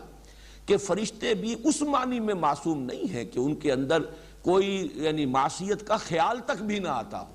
بلکہ یہ کہ وہ معصیت کا ارتکاب نہیں کرتے. نہ کرنا اور بات ہے، نہ کر سکنا اور بات ہے. تو اس اعتبار سے اگر کوئی وسوسہ بھی ان کے دلوں کے اندر بھی آیا ہو تو یہ کوئی بعید از قیاس اور بعید از جو ہے خیال بات نہیں ہے، اس کا ایک امکان موجود ہے. اور وسوسے کی بات یہی ہے کہ وسوسے پر گرفت نہیں ہے. اگر دل میں کوئی خیال آئے بھی تو اس پر جب تک کہ انسان اس پر عمل نہ کرے، اس کا اظہار نہ کرے، اس پر گرفت نہیں. اسی معنی میں حضرات انبیاء جو ہیں یہ نہیں ہے کہ ان کے اندر بشری تقاضے نہیں تھے، بشری تقاضے تھے، لیکن یہ ہے کہ ان کی معصومیت یہی تھی کہ اللہ تعالیٰ ہر وقت ان کی حفاظت فرماتا تھا. کسی غلطی کا ارتکاب عملاً ان سے نہیں ہو سکتا تھا. خاص طور پر اس کا کوئی امکان نہیں تھا کہ جانب نفس میں کوئی ارتکاب ہو. کبھی اگر ہوا بھی ہے تو وہ یہ ہے کہ خیر ہی کا جذبہ کہیں کسی ایک پہلو سے وہ حد اعتدال سے بڑھ گیا. وہ خیر ہی کا جذبہ ہو سکتا ہے جس پر کہ گرفت بھی آئی ہے، لیکن یہ کہ شر کی طرف یا نفسانیت کی طرف ان کی کوئی توجہ، اللہ تعالیٰ نے ان کے نفوس کو جس طرز کا بنایا تھا وہ اس کے اندر اس کا جذبہ شر کا اس معنی میں پیدا نہیں ہوتا تھا. لیکن اس کے یہ معنی نہیں ہے کہ بشری تقاضے سرے سے نہیں تھے. بہرحال اب آگے چلیے، وَإِذْ قُلْنَا لِلْمَلَائِكَةِ اسْجُدُوا لِآدَمَ فَسَجَدُوا إِلَّا إِبْلِيسَ أَبَىٰ وَاسْتَكْبَرَ وَكَانَ مِنَ الْكَافِرِينَ۔ اور یاد کرو جب کہ ہم نے کہا تھا فرشتوں سے کہ جھک جاؤ سجدہ کرو آدم کو، فَسَجَدُوا تو ان سب نے سجدہ کیا، إِلَّا إِبْلِيسَ سوائے ابلیس کے، ابا اس نے انکار کیا، ابا کیا، واستکبرا استکبار کیا، گھمنڈ کیا، تکبر کیا، وَكَانَ مِنَ الْكَافِرِينَ۔ کانا کے دونوں مفہوم ہو سکتے ہیں، کانا ناقصہ اور کانا تامہ، یہ بھی کہ ہو گیا کافروں میں سے اپنے اس فعل کی وجہ سے، اپنی اس نافرمانی کی وجہ سے وہ کافروں میں سے ہو گیا، اور یہ بھی ہو سکتا ہے کہ وہ تھا ہی کافر، اس کے اندر وہ شیطنت چھپی ہوئی تھی، صرف اس آزمائش کے ذریعے سے اس کا ظہور ہو گیا۔ ظاہر بات ہے کہ جو بھی کچھ انسان کے اندر ہوتا ہے اللہ تعالیٰ سے تو مخفی نہیں ہے، اللہ کے علم میں ہے، البتہ یہ کہ اللہ تعالیٰ ظاہر کر دیتا ہے۔ وَلَيَعْلَمَنَّ اللَّهُ الَّذِينَ آمَنُوا وَلَيَعْلَمَنَّ الْمُنَافِقِينَ۔ اللہ تعالیٰ ظاہر کر دے گا اس کو کہ کون منافق ہے کون صاحب ایمان ہے، تو اللہ تعالیٰ کے علم میں تو ہے لیکن اللہ ظاہر کر دیتا ہے۔ اسی طریقے سے اس ابلیس کی وہ شیطنت جو ہے جو اس کے اندر چھپی ہوئی، جو اس کا تکبر اور استکبار اور گھمنڈ اور اس کا جو شر تھا وہ ظاہر ہو گیا، یہ دونوں اس کے مفہوم ہو سکتے ہیں۔ اس کے ضمن میں جیسا کہ میں کل عرض کر چکا ہوں کہ ملائکہ، پھر یہ ابلیس کے بارے میں اشکال ہو جاتا ہے اس آیت اور تقریباً 5 اور مقامات پر اسی انداز میں جو یہ مضمون آیا ہے کہ ہم نے فرشتوں کو حکم دیا، سب فرشتوں نے سجدہ کیا سوائے ابلیس کے، تو اشتباہ ہو جاتا ہے کہ شاید ابلیس بھی فرشتوں میں سے تھا، لیکن یہ کہ قرآن حکیم میں یہ اس کی وضاحت کر دی گئی سورہ کہف میں، کانا من الجن ففسق عن امر ربی، وہ فرشتوں میں سے نہیں تھا۔ فرشتے تو لا یعصون اللہ ما امرہم ویفعلون ما یؤمرون، وہ معصیت نہیں کرتے، نافرمانی نہیں کرتے اللہ کے حکم کی، اور کرتے ہیں وہی کچھ جس کا کہ انہیں حکم ہوتا ہے۔ لہذا یہ معاملہ جو ہے ابلیس سے جو ظاہر ہوا یہ اس بنیاد پر کہ وہ جنات میں سے تھا، جس کا مادہ تخلیق نار ہے۔ وہ نار اور نور کے قرب کے بارے میں بھی تفصیل سے میں کل عرض کر چکا ہوں، اور یہ کہ اس کے بارے میں یہی جو کچھ معلوم ہوتا ہے وہ یہ کہ اپنے علم اور اپنے زہد اور اپنی عبادت گزاری کی بنیاد پر یہ ملائکہ کے زمرے میں تھا، ملائکہ کے ہی ساتھ شامل تھا، اس اعتبار سے گویا کہ مخاطب تھا اس حکم کا کہ سجدہ کرو آدم کو۔ بسم اللہ اولہ آخرہ، تو جو میں عرض کر رہا تھا کہ یہ ابلیس کیوں اس حکم کا مخاطب بنا، اس کے بارے میں ایک رائے تو یہ ہے کہ چونکہ جنات کمتر مخلوق ہیں ملائکہ سے، بلندتر مخلوق ملائکہ، جب انہیں سب کو حکم دیا گیا کہ سجدہ کرو آدم کو، تو ظاہر بات ہے کہ وہ تابع ہونے کے اعتبار سے وہی برسبیل تغلیب، گویا کہ وہ بھی مخاطب تھے جنات بھی، اس پہلو سے وہ بھی ایک جنی جو ہے ابلیس وہ بھی اس کا مخاطب تھا۔ اور ایک رائے یہ کہ وہ اپنے خاص علم اور زہد اور عبادت گزاری کی وجہ سے اس درجے قرب رکھتا تھا ملائکہ کے ساتھ کہ گویا کہ ان کے زمرے میں شریک ہو چکا تھا، اسی لیے خاص طور پر وہ شخصاً مخاطب تھا اس حکم کا جو حکم دیا گیا فرشتوں کو۔ بہرحال یہ چیزیں سارے احتمالات ہیں، جیسے کہ میں نے عرض کیا کہ یہ مشکل رکوع ہے قرآن مجید کا یہ مقام، اس کے بارے میں تعیین بہت مشکل ہے۔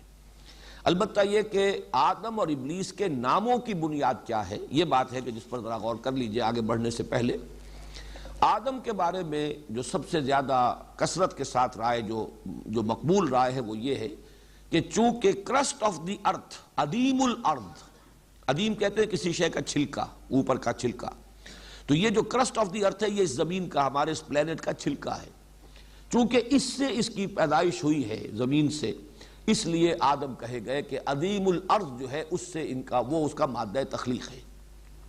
باقی ایک یہ بھی کہا گیا ہے کہ ان کا رنگ جو ہے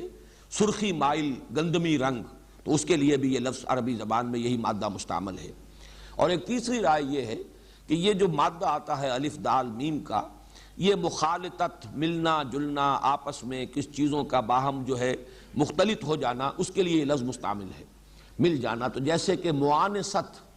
انسان کے لیے بھی یہ آپس میں مانوس ہو جانا، معانست یہ انسان کے لیے ایک لفظ کی بنیاد ہے کہ انسان کو انسان اس لیے کہا جاتا ہے کہ باہم ایک دوسرے سے مانوس ہو جاتے ہیں۔ اسی طریقے سے یہ لفظ اس معنی میں بھی چونکہ عربی زبان میں مستعمل ہے، چنانچہ ایک حدیث بھی ہے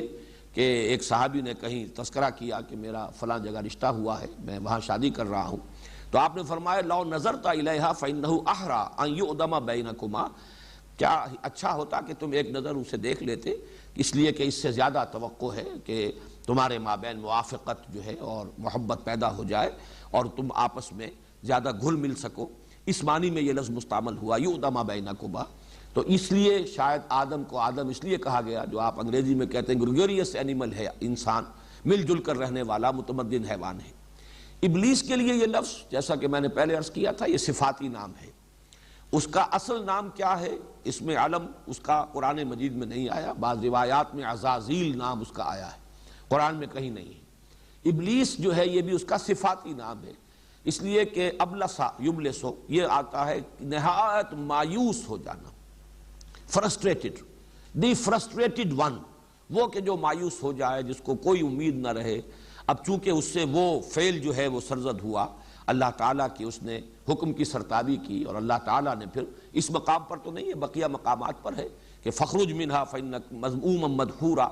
کہیں فرمایا گیا فخرج منہا فإنک رجیم. اب وہ راندہ درگاہ ہوا اس حکم عدولی کی وجہ سے، اور اب اسے خیر کی اپنے بارے میں تو توقع نہیں ہے. اب جو بھی کچھ اس نے اللہ تعالیٰ سے بعد میں مہلت مانگی، جس کا یہاں پر ذکر نہیں ہے، لیکن یہ کہ سورہ صاد میں بھی ہے کہ جب اسے اللہ تعالیٰ کی طرف سے یہ حکم دیا گیا، اس کے مردود ہونے کا اعلان کیا گیا، تو پھر اس نے کہا کہ قال رب فانظرنی الی یوم یبعثون قال فانک من المنظرین الی یوم الوقت المعلوم. یہ 3 آیات جو کہ سورہ ہجر میں بھی آئی ہیں، یہ 2 مقامات پر کہ اس نے مہلت طلب کی کہ پروردگار میں اس بات کو ثابت کر دوں گا کہ یہ آدم کی ذریت، اس کی اکثریت تیری شکر گزار نہیں ہوگی، بلکہ میں ان کو گمراہ کروں گا. اس نے جو چیلنج بھی دیا ہے یہ مختلف مقامات پر، لیکن چونکہ جیسا کہ میں عرض کر چکا ہوں قرآن مجید کے وہ حصے نازل تو ہو چکے تھے پہلے اس مقام سے جو ہم پڑھ رہے ہیں. وہ تو چونکہ مکی صورتیں ہیں، سورہ صاد بھی، طٰہٰ بھی، سورہ کہف بھی، سورہ بنی اسرائیل بھی، سورہ حجر بھی، سورہ اعراف بھی، یہ 6 مقامات ہیں جن پر کہ یہ واقعہ آیا ہے. یہاں تو صرف ایک آیت میں اس کا لب لباب، اس لیے کہ اس معلوم ہو جائے کہ انسان کا دشمن ازلی جو ہے وہ یہ ابلیس ہے. اس ابلیس کی ذریت بھی، اور بھی جنات میں سے جو اس کی پیروی کرے، اور انسانوں میں سے جو اس کے پیروکار بن جائیں، اس کے حلقہ بگوش بن جائیں، یہ شیاطین جن و انس، یہ ہے کہ جو یہاں پر شر کے پھیلانے کی ایجنسی ہے. یہ ہے کہ جو دنیا کے اندر لوگوں کو گمراہ کرنے کا جنہوں نے اپنا فرض منصب ہی اس کو بنا لیا ہے. اس لیے اس حقیقت کو بیان کر دیا گیا. اور اس میں قرآن مجید میں دوسرے مقامات پر بھی ہے کہ تکبر، یہاں تو صرف ایک لفظ آیا ہے ابا، اس نے انکار کیا، واستکبر، اور استکبار کیا. لیکن دوسرے مقامات پر ہے انا خیر منہ خلقتنی من نار وخلقتہ من طین اسجد لمن خلقت طینا، کیا میں اس کو سجدہ کروں جسے تو نے بنایا ہے مٹی سے، گارے سے. یہ گویا کہ ایک حقارت آمیز انداز میں حضرت آدم کا تذکرہ، یا یہ کہ انا خیر منہ خلقتنی من نار وخلقتہ من طین، میں اس سے بہتر ہوں، برتر ہوں، اعلیٰ ہوں، افضل ہوں، مجھے تو نے آگ سے بنایا ہے، اسے تو نے مٹی سے بنایا ہے. تو یہ اس کا گھمنڈ، یہ اس کا تکبر، یہ اس کا عجب. جیسے کہ حدیث میں بھی آتا ہے کہ ثلاث منجیات و ثلاث مہلکات، 3 چیزیں انسان کو نجات دلانے والی ہیں، 3 چیزیں ہلاک کرنے والی ہیں. اور ان ہلاک کرنے والوں میں جو آخری چیز ہے جس کے بارے میں فرمایا ہی اشدہن، تمام مہلکات میں سب سے شدید ہے اعجاب المرء بنفسہ، انسان کے اندر گھمنڈ پیدا ہو جائے، اپنی برتری کا احساس پیدا ہو جائے، تو یہ اس کو ہلاک کرنے کے اندر سب سے زیادہ مؤثر شے جو ہے، اس کی تباہی اور بربادی کی سب سے بڑی وجہ یہ اعجاب ہے. تو اس نے انا خیر منہ اپنی برتری کا احساس کیا، اور اسی گھمنڈ کی وجہ سے، تکبر کی وجہ سے اس درجے اس میں یہ سرکشی پیدا ہوئی کہ اللہ تعالیٰ کے حکم سے سرتابی کی اور انکار کر دیا سجدہ کرنے کو حضرت آدم سے. اب یہاں پہ اصل بات جو سمجھنے کی، جو میں نے عرض کیا تھا کہ ان کی جو تعویل ہے، لا یعلم تعویلہ الا اللہ، ان کے واقعات کیسے ہوئے، کس طرح ظہور پذیر ہوئے، یہ تصور تو ہم نہیں کر سکتے کہ کوئی بہت بڑی جگہ ہو اور وہاں تمام فرشتے جمع ہوں اور حضرت آدم بھی ہو، اور بعض اللہ تعالیٰ بھی سب کے سامنے کہیں اس محفل میں صدارت فرما رہے ہوں، اور پھر وہاں حکم دیا گیا ہو کہ سجدہ کرو آدم کو. یہ تو کچھ عالم غیب کی باتیں ہیں. یہ بھی ہم یقین سے نہیں کہہ سکتے کہ حضرت آدم کو بھی یہ معلوم ہوا یا نہیں ہوا کہ مجھے سجدہ کرایا گیا ہے. اس لیے کہ بعد میں جو ان سے خطا ہوئی ہے اس سے، اور اس کے بارے میں جو ابلیس نے جس طریقے سے انہیں ورغلایا ہے کہ یہ تمہیں جو روکا گیا ہے اس درخت کا پھل کھانے سے، وہ اس لیے کہ کہیں تم فرشتے نہ بن جاؤ، تو تکونا ملکین، کہ کہیں تم فرشتے نہ بن جاؤ. اگر حضرت آدم علیہ السلام کو وہ شعور اس طرح کا ہوتا اور علم کہ یہ فرشتے تو سب میرے سامنے جھکائے گئے ہیں اور مجھے انہوں نے سجدہ کیا ہے،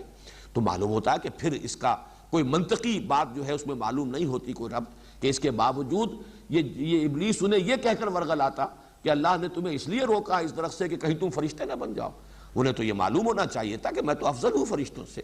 فرشتے تو میرے سامنے سربسجود ہوئے ہیں. اس اعتبار سے کوئی دلیل اور وسوسہ اندازی کے لیے کوئی بنیاد جو ہے کہ وہ کہیں تم فرشتے نہ بن جاؤ، یہ وجہ ہے، یہ بات جو ہے معقول نہیں بنتی. اس لیے میں عرض کر رہا ہوں کہ یہ کیسے ہوا ہے. حضرت آدم علیہ السلام کو بھی خود یہ علم میں آیا کہ نہیں آیا، لیکن یہ کہ حکم فرشتوں کو دیا گیا اور وہ سب کے سب جھک گئے، انہوں نے سجدہ کیا. اس کی اصل کانوٹیشن ہے کیا؟ وہ کانوٹیشن یہ ہے جو خلافت کے ساتھ متعلق ہے. اس کا یہ مفہوم اور مطلب کہ جب اللہ تعالیٰ خلافت عرضی عطا فرما رہا ہے، قوت تسخیر عطا فرما رہا ہے آدم کو اور ان کی ذریت کو، تو یہ جو اللہ تعالیٰ کی اس عالمی اور کائناتی جو سلطنت ہے، اس کی جو کارکن ہے، اس کی جو سول سروس ہے، اگر وہ آدم کا حکم نہ مانے تو ظاہر بات ہے کہ آدم تو ایک قدم یہاں چل نہیں سکتا. ہمیں جو ارادے کی آزادی دی گئی ہے، جو چوائس دیا گیا ہے، میں چلنا چاہتا ہوں کسی خیر کے کام کی طرف، تو نہ معلوم کتنی فورسز آف دی نیچر ہیں کہ جو اس راستے کے اندر اس میں متعلق ہیں، اور ان میں سے ہر ایک کے اوپر فرشتے مامور ہیں. اگر فرشتے قدم قدم پر میرے لیے رکاوٹ بن جائے، راستہ جو ہے میرا روک دے، تو میں اپنے کسی ارادے کو پایۂ تکمیل تک نہیں پہنچا سکتا. آدم کو جب خلافت دی گئی اور تسخیر کائنات تک کا امکان اس میں رکھ دیا گیا، تو کل ملائکہ جو ہیں، اسی لیے دو مقامات پر قرآن مجید میں اس قدر زور ہے، فسجد الملائکۃ کلہم اجمعون، تو سجدہ کیا سب فرشتوں نے. الملائکہ میں بھی حصر ہے، پھر یہ کہ کلہم مزید اس کی تاکید، سب کے سب بلا استثناء، اجمعون سب نے مل کر جمع ہو کر ایک ہی دم یکبارگی، غالباً اس کا مفہوم ہوگا. تو یہ جو تاکید اتنی ہے اس لیے ہے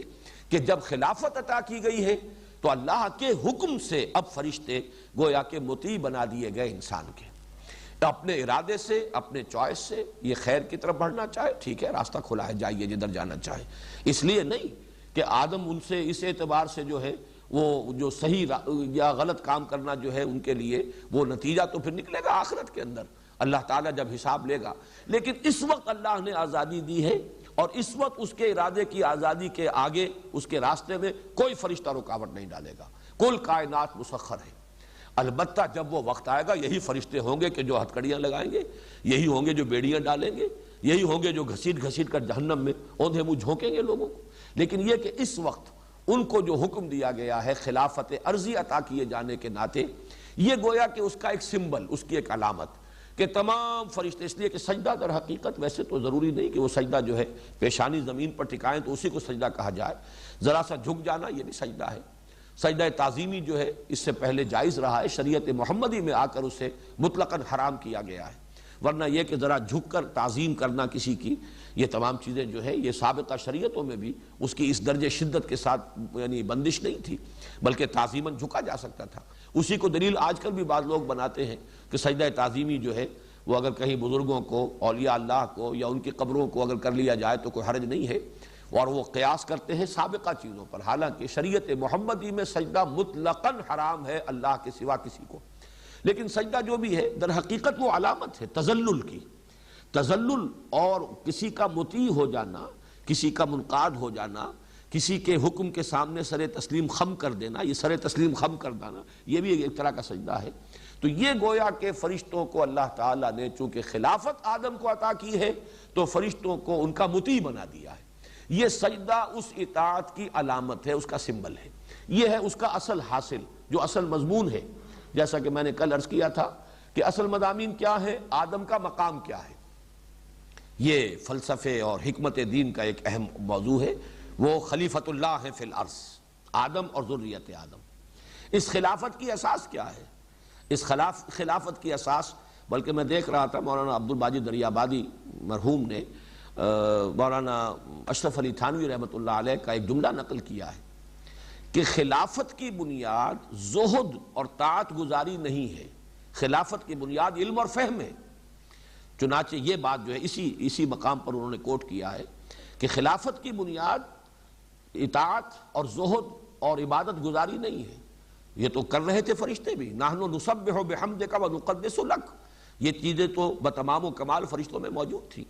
جب یہ ڈیمونسٹریشن کرائی گئی، علم آدم الاسماء کلہا ثم عرضہم علی الملائکۃ فقال انبئونی باسماء ہؤلاء ان کنتم صادقین، تو گویا کہ یہ بات ظاہر کر دی گئی کہ خلافت کی بنیاد علم ہے۔ اور یہاں جو وضاحت میں کر چکا ہوں میرے نزدیک وہ انسانی علم ہے، علم وحی نہیں۔ علم وحی کا سلسلہ جو ہے اس رکوع کے آخر میں آئے گا، فَإِمَّا يَأْتِيَنَّكُم مِّنِّي هُدًى فَمَن تَبِعَ هُدَايَ فَلَا خَوْفٌ عَلَيْهِمْ وَلَا هُمْ يَحْزَنُونَ۔ اس سے تعلق امامت کا ہے، اس خلافت عرضی کا تعلق جو ہے وہ اس علم سے ہے۔ یہی وجہ ہے کہ دنیا میں ترقی جو ہے اس سے وہ مسئلہ بھی حل ہو جاتا ہے کہ جو قومیں اس میں آگے نکل گئی ہیں، زمین پہ غلبہ انہی کا ہوا ہے، اگرچہ ان کے پاس ایمان نہیں ہے، اگرچہ وہ اللہ کو بھی مانتے ہیں یا نہیں مانتے ہیں تو 100 شرک جو ہے کر رہے ہیں، حضرت مسیح کو خدا کا بیٹا بنایا ہوا ہے، شریعت کو پس پش ڈالا ہوا ہے، شدید گمراہی میں ہے، اخلاقی پستی کے اندر مبتلا ہے، یہ سب کچھ ہے، لیکن ان کے پاس زمین کا اختیار ہے، زمین کی قوت ہے، اقتدار ان کو دیا گیا ہے۔ تو معلوم ہوا کہ اصل شے جو ہے اس زمین کی خلافت جو ہے اس کا تعلق اس ہدایت سے نہیں، اس کا تعلق اس علم سے ہے جو علم الاسماء کی بنیاد پر ہے، اور جو حضرت آدم کو اور ان کی ذریت کو گویا کہ بالقوہ عطا کر دیا گیا تھا۔ تیسری بات جو ان آیات میں آئی وہ یہ کہ اس خلافت کا منطقی نتیجہ تھا کہ تمام فرشتے، یہ کارکنان قضاء و قدر جو ہے، جن کی تعداد وما یعلم جنود ربک الا ہو، جن کی تعداد کسی کو معلوم نہیں، جن کے جنود مجندہ جو ہے، ان کو سب کو آدم کے سامنے فسجد الملائکۃ کلہم اجمعون، اس لیے کہ جب کسی کو وائس رائے بنا کر یہاں بھیجا جاتا تھا تو ظاہر بات ہے کہ یہاں کی سارے کارکنان جو ہیں حکومت کے وہ گویا کہ اس کی اطاعت کے پابند ہوتے تھے۔ اس معنی میں جب خلافت عرضی عطا کی گئی تو یہ جو ہڈن گورنمنٹ ہے کائنات کی، اس کے جتنے بھی کارکنان قضاء و قدر ہیں، اس کے جتنی بھی سول سروس ہے، اس سب کو تابع فرمان کر دیا گیا ہے آدم کا۔ یہ ہے در حقیقت اس کا اصل خلاصہ، اس کا لب لباب۔ وَقُلْنَا يَا آدَمُ اسْكُنْ أَنْتَ وَزَوْجُكَ الْجَنَّةَ۔ اب ایک ڈیمونسٹریشن تو کرائی گئی فرشتوں کے سامنے کہ ہم نے آدم کو جو خلافت ہم دے رہے ہیں علم عطا کیا ہے، علم اسماء عطا کیا ہے جو تمہیں نہیں دیا گیا۔ اب دوسری ڈیمونسٹریشن کرانی مقصود ہے آدم کے سامنے، یہ کہ تمہارا یہ دشمن جس نے تکبر کی بنیاد پر انکار کیا جھکنے سے، ایک تمہارا ازلی دشمن ہے اور یہ تمہیں ورغلائے گا، تمہیں تباہ کرنے کی اور برباد کرنے کی پوری کوشش کرے گا۔ میں چند الفاظ آپ کو سنا دیتا ہوں چونکہ اس مقام پر تو نہیں ہے، لیکن جن الفاظ میں کہ ابلیس نے پھر چیلنج کیا ہے اور آدم اور ذریت آدم سے اپنی دشمنی کا اعلان کیا ہے کھلم کھلا۔ سورہ صاد میں فرمایا قال فبعزتک لأغوینہم اجمعین، تو پھر اس نے کہا جب اسے مہلت دے دی گئی کہ جاؤ تمہیں مہلت ہے، تمہیں قیامت تک کے لیے، یوم یبعثون تک کے لیے تمہیں مہلت دی گئی ہے، تم انہیں جس طریقے سے چاہو گمراہ کرنے کی کوشش کر لو۔ تو اس نے پھر اب دھڑلے سے جو بات کہی قال فبعزتک لأغوینہم اجمعین، پروردگار اب تیرے عزت اور اقتدار کی قسم میں ان سب کو گمراہ کر کے چھوڑوں گا، الا عبادک منہم المخلصین، سوائے تیرے ان بندوں کے جنہیں تو اپنا خود ہی بنا لے۔ مخلص یہاں پر اس میں مفعول آیا ہے، جنہیں تو اپنے لیے خالص کر لے، یعنی جن پر کوئی خصوصی کرم تیرا ہو، تیری نگاہ کرم ہو جن پر خصوصی، تیری عنایت خصوصی جن کے شامل حال ہو جائے، وہ ان کا معاملہ مستثنیٰ ہوگا، باقی میں ان سب کو اغوا کر کے چھوڑوں گا۔ سورہ بنی اسرائیل میں بھی اس نے یہ جو کہا تھا جب سجدے کا حکم دیا گیا، جو الفاظ اس کے نقل ہوئے قال ارأیتک ھذا الذی کرمت علی لئن اخرتنی الی یوم القیامۃ لاحتنکن ذریتہ الا قلیلا۔ اس نے کہا کہ پروردگار یہ آدم جس کو تو نے مجھ پر عزت دی ہے، اکرام کیا، جس کا مجھ سے افضل قرار دیا، جس کو سجدہ کرنے کا مجھے حکم دے رہا، اگر تو مجھے قیامت تک کے دن کے لیے مہلت دے دے تو میں ان سب کو ڈھانٹا باندھ دوں گا، سب کو گمراہ کر کے چھوڑوں گا، سب کو گویا کہ نکیل ڈال دوں گا اور میں ان سب کو جو ہے غلط راستے کے اوپر لے جاؤں گا۔ اسی طرح سورہ ہجر میں ہے قال رب بما اغویتنی، پروردگار یہ جو تو نے مجھے گمراہ کر دیا، یعنی مجھے اتنی کڑی آزمائش میں ڈالا، میرا جو تکبر تھا اس کو جو یہاں پر جو مجروح ہوا، میرا پندار جو مجروح ہوا، اس کے نتیجے میں میں یہ غلط حرکت کر بیٹھا اور میں نے انکار کیا ہے تیرے حکم کو ماننے سے، تو گویا کہ تو نے مجھے گمراہ کیا۔ رب بما اغویتنی لأزینن لہم فی الارض ولأغوینہم اجمعین الا عبادک منہم المخلصین، وہی الفاظ یہاں بھی آئے۔ تو اب یہ کہ میں ان کے لیے زمین کے اندر جو مختلف چیزیں ہیں ان کو بڑا مزین کر دوں گا، اسی میں یہ مشغول ہو جائیں گے، اسی کی محبت میں گرفتار ہو جائیں گے، مال و اسباب دنیاوی ہی ان کا مقصود و مطلوب ہو جائے گی، اس کے لیے گردنیں ایک دوسرے کی کاٹیں گے اور خون بہائیں گے، وہی ان کا مقصود و مطلوب ہوگا۔ اور یہ کہ یہ میں ان سب کو گمراہ کر کے چھوڑوں گا سوائے تیرے ان بندوں کے جنہیں تو اپنے لیے خالص کر لے۔ سب سے زیادہ تفصیل کے ساتھ یہ الفاظ جو آئے ہیں اس کے چیلنج کے، وہ سورہ اعراف میں ہے۔ قال فبما اغويتني لاقعدن لهم صراطك المستقيم ثم لآتينهم من بين ايديهم ومن خلفهم وعن ايمانهم وعن شمائلهم ولا تجد اكثرهم شاكرين۔ تو اس نے کہا پروردگار جو تو نے مجھے گمراہ کر دیا اور راندہ درگاہ میں اب ہو گیا،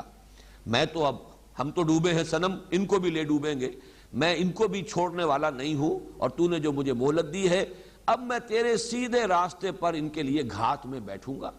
صراط مستقیم تو توحید کا راستہ ہے، میں اس پر مورچہ لگاؤں گا، گھات میں بیٹھوں گا، میں ان کے لیے اپنی کمین گاہیں بناؤں گا، پھر میں ان پر حملہ آور ہوں گا۔ ثم لآتینہم من بین ایدیہم ومن خلفہم، ان کے سامنے سے بھی، ان کے پیچھے سے بھی، اور ان کے داہنی طرف سے بھی اور ان کے بائیں طرف سے بھی، اور تو دیکھے گا ان میں سے اکثر کو تو نہیں پائے گا شکر کرنے والے کہ جو مقام تو نے اسے عطا کیا ہے یہ اس پر تیرا شکر ادا کر سکے اور اس کا حق ادا کر سکے۔ یہ انداز ہے اس کے چیلنج کا۔ لیکن یہ کہ اب حضرت آدم کو متنبع کرنے کے لیے کہ یہ تمہارا دشمن ازلی ہے اور اس کو تم پہچان لو، ایک تجربہ کرایا جا رہا ہے۔ وَقُلْنَا يَا آدَمُ اسْكُنْ أَنْتَ وَزَوْجُكَ الْجَنَّةَ، اور ہم نے کہا کہ اے آدم تم اور تمہاری بیوی اب رہو جنت میں۔ یہ جنت کون سی جنت ہے اس میں اختلاف ہے۔ ایک تو ظاہر بات ہے کہ وہ جنت الخلد جو ہے جس میں داخل ہونے کے بعد پھر نکالا نہیں جائے گا کسی کو، یہ گمان غالب یہ ہوتا ہے یہ وہ جنت نہیں۔ البتہ کوئی آزمائشی جنت، کوئی ایسی جگہ کہ جہاں پر کہ عارضی ایک ڈیمانسٹریشن ہی کے لیے حضرت آدم اور حوا کو رکھا گیا ہے۔ اور جیسا کہ میں عرض کر چکا ہوں، بائبل کے جو بھی مرتبین ہیں، جب بھی یہ بائبل جو سفر پیدائش جو ہے، دی بک آف جینیسس جب مرتب ہوئی ہے، تو اب اس میں چونکہ اصل بائبل تو گم ہو گئی تھی تقریباً 7ویں صدی قبل مسیح میں یا 6 صدی قبل مسیح میں اصل بائبل، اصل تورات گم ہو گئی، بعد میں مرتب کی گئی ہے۔ تو اب جو بائبل ہے اس میں جو تصور دیا جا رہا ہے کہ وہ کہ زمین ہی پر کہیں یہ جنت تھی، کسی بلند مقام پر، بلکہ یہ کہ وہ تو لوکیٹ کرتے ہیں اپنے اندازے سے جو اہل علم ہیں بائبل کے جاننے والے، تورات کے ماہرین، کہ یہ جو علاقہ کردستان کہلاتا ہے، یہ پہاڑی علاقہ، یہیں پر کوئی جگہ تھی جہاں کسی بلند مقام پر بس وہ ساری آسائشیں اور ساری چیزیں، ضرورتیں، ہر طرح کا عیش و آرام جو ہے انسان کو مہیا تھا، اور وہاں تھے در حقیقت حضرت آدم اور حضرت حوا۔ یہ ان کی ایک رائے ہے۔ جیسا کہ میں نے عرض کیا، اس میں بہرحال احتمالات کا تو امکان موجود ہے کہ مختلف احتمالات ہیں، لیکن یہ کہ تیقن کے ساتھ کچھ کہنا ہمارے لیے ممکن نہیں۔ یہاں سے بھی جو نتیجہ اخذ کرنا ہے وہ یہ ہے کہ ایک آزمائشی طور پر، ایک ڈیمانسٹریشن کے لیے کہ معلوم ہو جائے آدم کو کہ یہ میرا دشمن جو ہے ابلیس، یہ کس کس طور سے مجھے ورگلا سکتا ہے،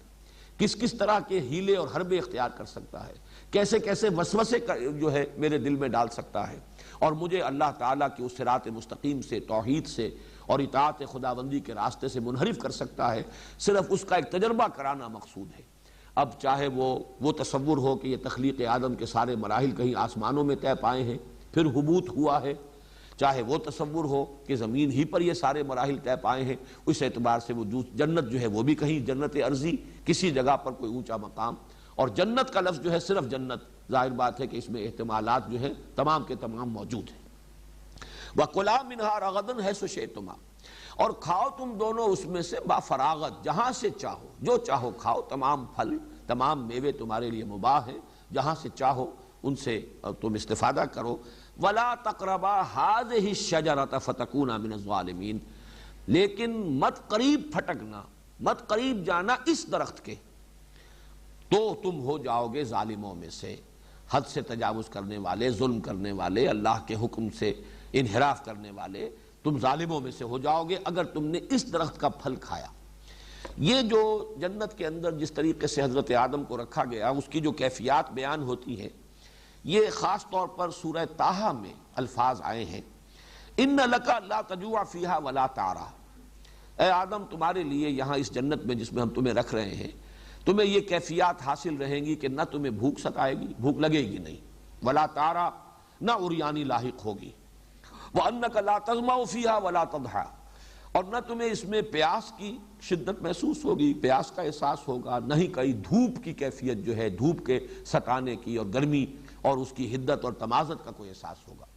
یہ الفاظ ہیں کہ جن میں تعبیر کی گئی ہے اس جنت کی کیفیت کی جس میں حضرت آدم علیہ السلام کو، حضرت حوا سلام علیہا کو رکھا گیا ہے۔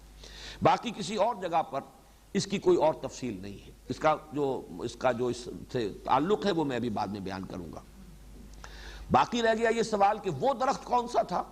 اس کی قرآن مجید نے قطعاً کہیں کوئی اس کی وضاحت نہیں کی، بلکہ صاف نظر آ رہا ہے کہ اس بحث سے قرآن مجید نے گویا کہ اعراض کیا ہے۔ ہذہ الشجرہ، گویا کہ اشارہ کر کے بتا دیا ہے کہ یہ درخت، بس اس سے زیادہ کوئی وضاحت نہیں کی ہے۔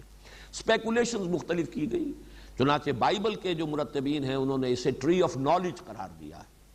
یہ علم کا۔ ظاہر بات ہے اس کی نفی تو قرآن مجید کے اعتبار سے تو نفی ہو جائے گی، علم تو آدم کو دیا گیا ہے، تو ٹری آف نالج کو فاربیڈن قرار دینا اور اسے ان کے لیے ممنوع، شجر ممنوعہ قرار دینا، گویا کہ قرآن مجید کے ساتھ اس کی قطعاً کوئی مطابقت نہیں ہے۔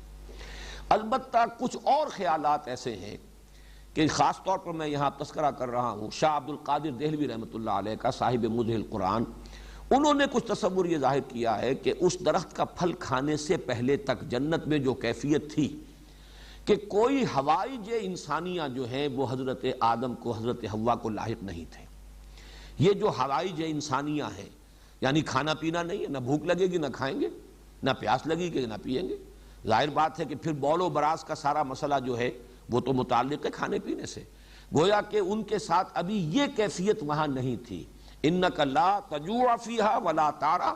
وانک لا تظمأ وانک لا تظمأ فیہا ولا تضحی۔ اب اس سے استدلال جو ہے خاصا میں سمجھتا ہوں کہ قوی بنتا ہے کہ بھوک نہیں لگے گی۔ اس کا ایک مفہوم یہ بھی لیا گیا کہ ہر شے اتنی آسانی سے دستیاب ہوگی کہ جب بھوک لگے گی کھا لو گے، تو بھوک کا کبھی کوئی تمہیں تجربہ نہیں ہوگا۔ لیکن شاہ عبد القادر کا کہنا یہ ہے کہ وہ جنت، اب اس میں یہ بھی ہو سکتا ہے کہ حضرت آدم علیہ السلام، اگر تو وہ مانا جائے کہ زمین ہی پر کوئی ایوولوشن کے ذریعے سے وہ ترقی پا کر وہاں آئے ہیں، تو ظاہر بات ہے کھانا پینا بول و براز وہ تو گویا کہ ابتدا سے ان کے ساتھ تھا۔ ہو سکتا ہے کہ اگر اس تصور کو مانا جائے کسی درجے میں کہ کوئی عارضی دور ان پر ایسا طاری کیا گیا ہے، ایک آپ اس کو ایک رویا بھی کہہ سکتے ہیں، ایک طویل خواب کی شکل بھی کہہ سکتے ہیں، تجربہ کرانا مقصود ہے صرف یہ کہ تمہارا یہ دشمن تمہیں اس طور سے گمراہ کر سکتا ہے۔ اور اگر یہ وہی جنت ہے، کوئی آسمانی جنت ہے جس پر رکھا گیا ہے، اور اس میں حضرت آدم علیہ السلام اور حضرت حوا کی تخلیق اس طور سے ہوئی ہے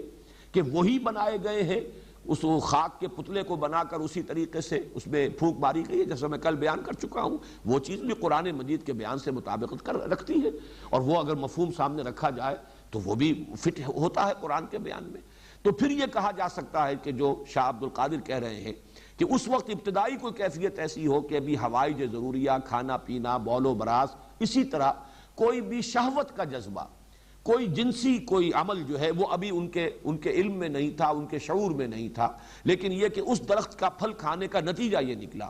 اسی لیے علامہ اقبال نے بھی اپنے لیکچرز میں تعبیر کیا ہے یہ استعاراتی انداز میں کہ شاید یہ پہلا سیکشول ایکٹ تھا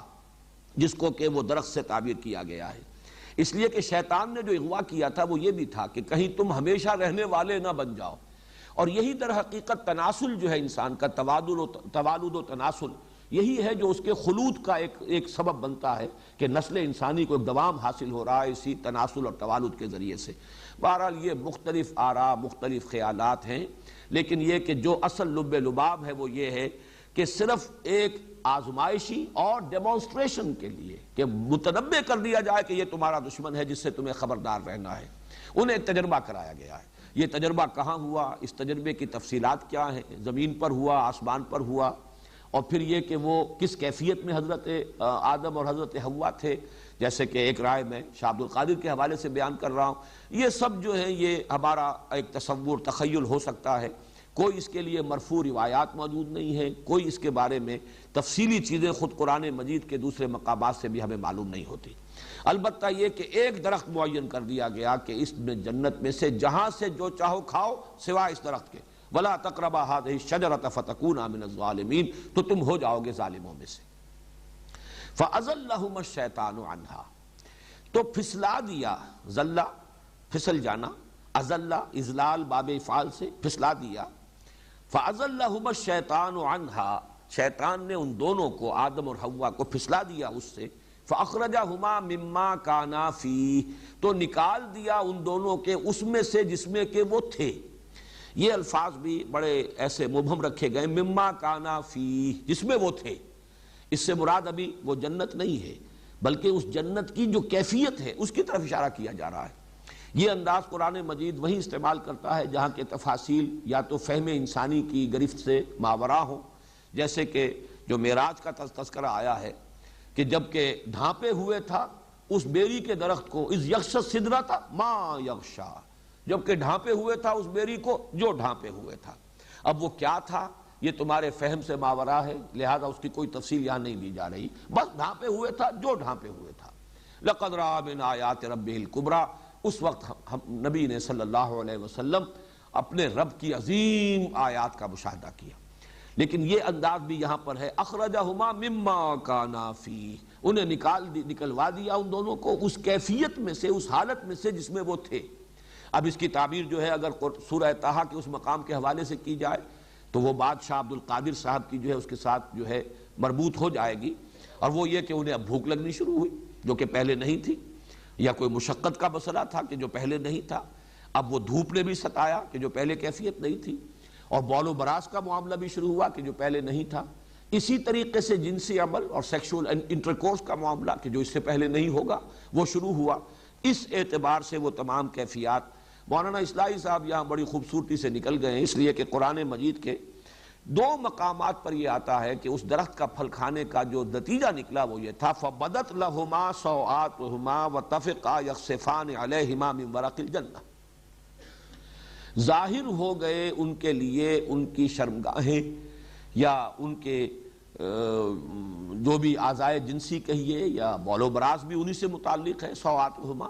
تو یہ دونوں ان پر کھل گئے، ظاہر ہو گئے، اور پھر وہ گانٹنے لگے اپنے اوپر، اپنے شرمگاہوں کو ڈھانپنے کے لیے انہوں نے درختوں کے پتے جو ہیں من ورق الجنہ، جنت کے درختوں کے پتوں کو گانٹ کر اپنے لیے لباس بنایا۔ اب اس میں تعبیر کیا ہوئی ہے، اس درخت کی کیا وہ تاثیر تھی؟ آیا پہلے ننگے تھے؟ ایک خیال یہ ہے کہ جو بائبل کے مرتبین نے دیا ہے کہ ننگے تھے، لیکن انہیں اپنے ننگے ہونے کا احساس نہیں تھا، چونکہ ابھی ٹری آف نالج سے انہوں نے نہیں کھایا تھا، شعور ابھی انہیں حاصل نہیں ہوا تھا، گویا کہ ان کا اپنا جو ایک فلسفہ ہے جو ارتقاء کا، اس کے اعتبار سے ابھی وہ حیوانیت کی سطح سے نکلے ہی تھے، ابھی ان کے اندر کوئی اپنے سطر کا اور اس کے بارے میں کوئی شرم کا احساس جو ہے پیدا نہیں ہوا تھا۔ اس وجہ سے جیسے ہی وہ کھایا انہوں نے تو ان کو احساس ہوا، شعور پیدا ہو گیا اپنے سطر کا اور اپنی شرمگاہوں کا انہیں احساس ہوا، تو انہوں نے پھر پتے جو ہیں ان کو گانٹ کر اور اپنے لیے لباس اور سطر کا بندوبست کرنا شروع کیا۔ قرآن کے الفاظ نہیں ہیں، فَبَدَتْ لَهُمَا سَوْآتُهُمَا، ظاہر ہو گئے، کھل گئے ان پر، منکشف ہو گئے ان پر ان کی شرمگاہیں، فَطَفِقَا يَخْصِفَانِ عَلَيْهِمَا مِنْ وَرَقِ الْجَنَّةِ، اب وہ بلکہ بائبل کے مرتبین نے تو فگ ٹری کہا ہے اسے، اور چونکہ وہ علاقہ جس میں کہ ان کا یہ خیال ہے کہ یہ آزمائشی جنت تھی جہاں پہ کہ حضرت آدم اور حضرت حوا تھے، اس کے بارے میں یہ کہ اس علاقے میں یہ انجیر کے درخت بہت ہیں، وَالتِّینِ وَالزَّیتُون، تین جو ہے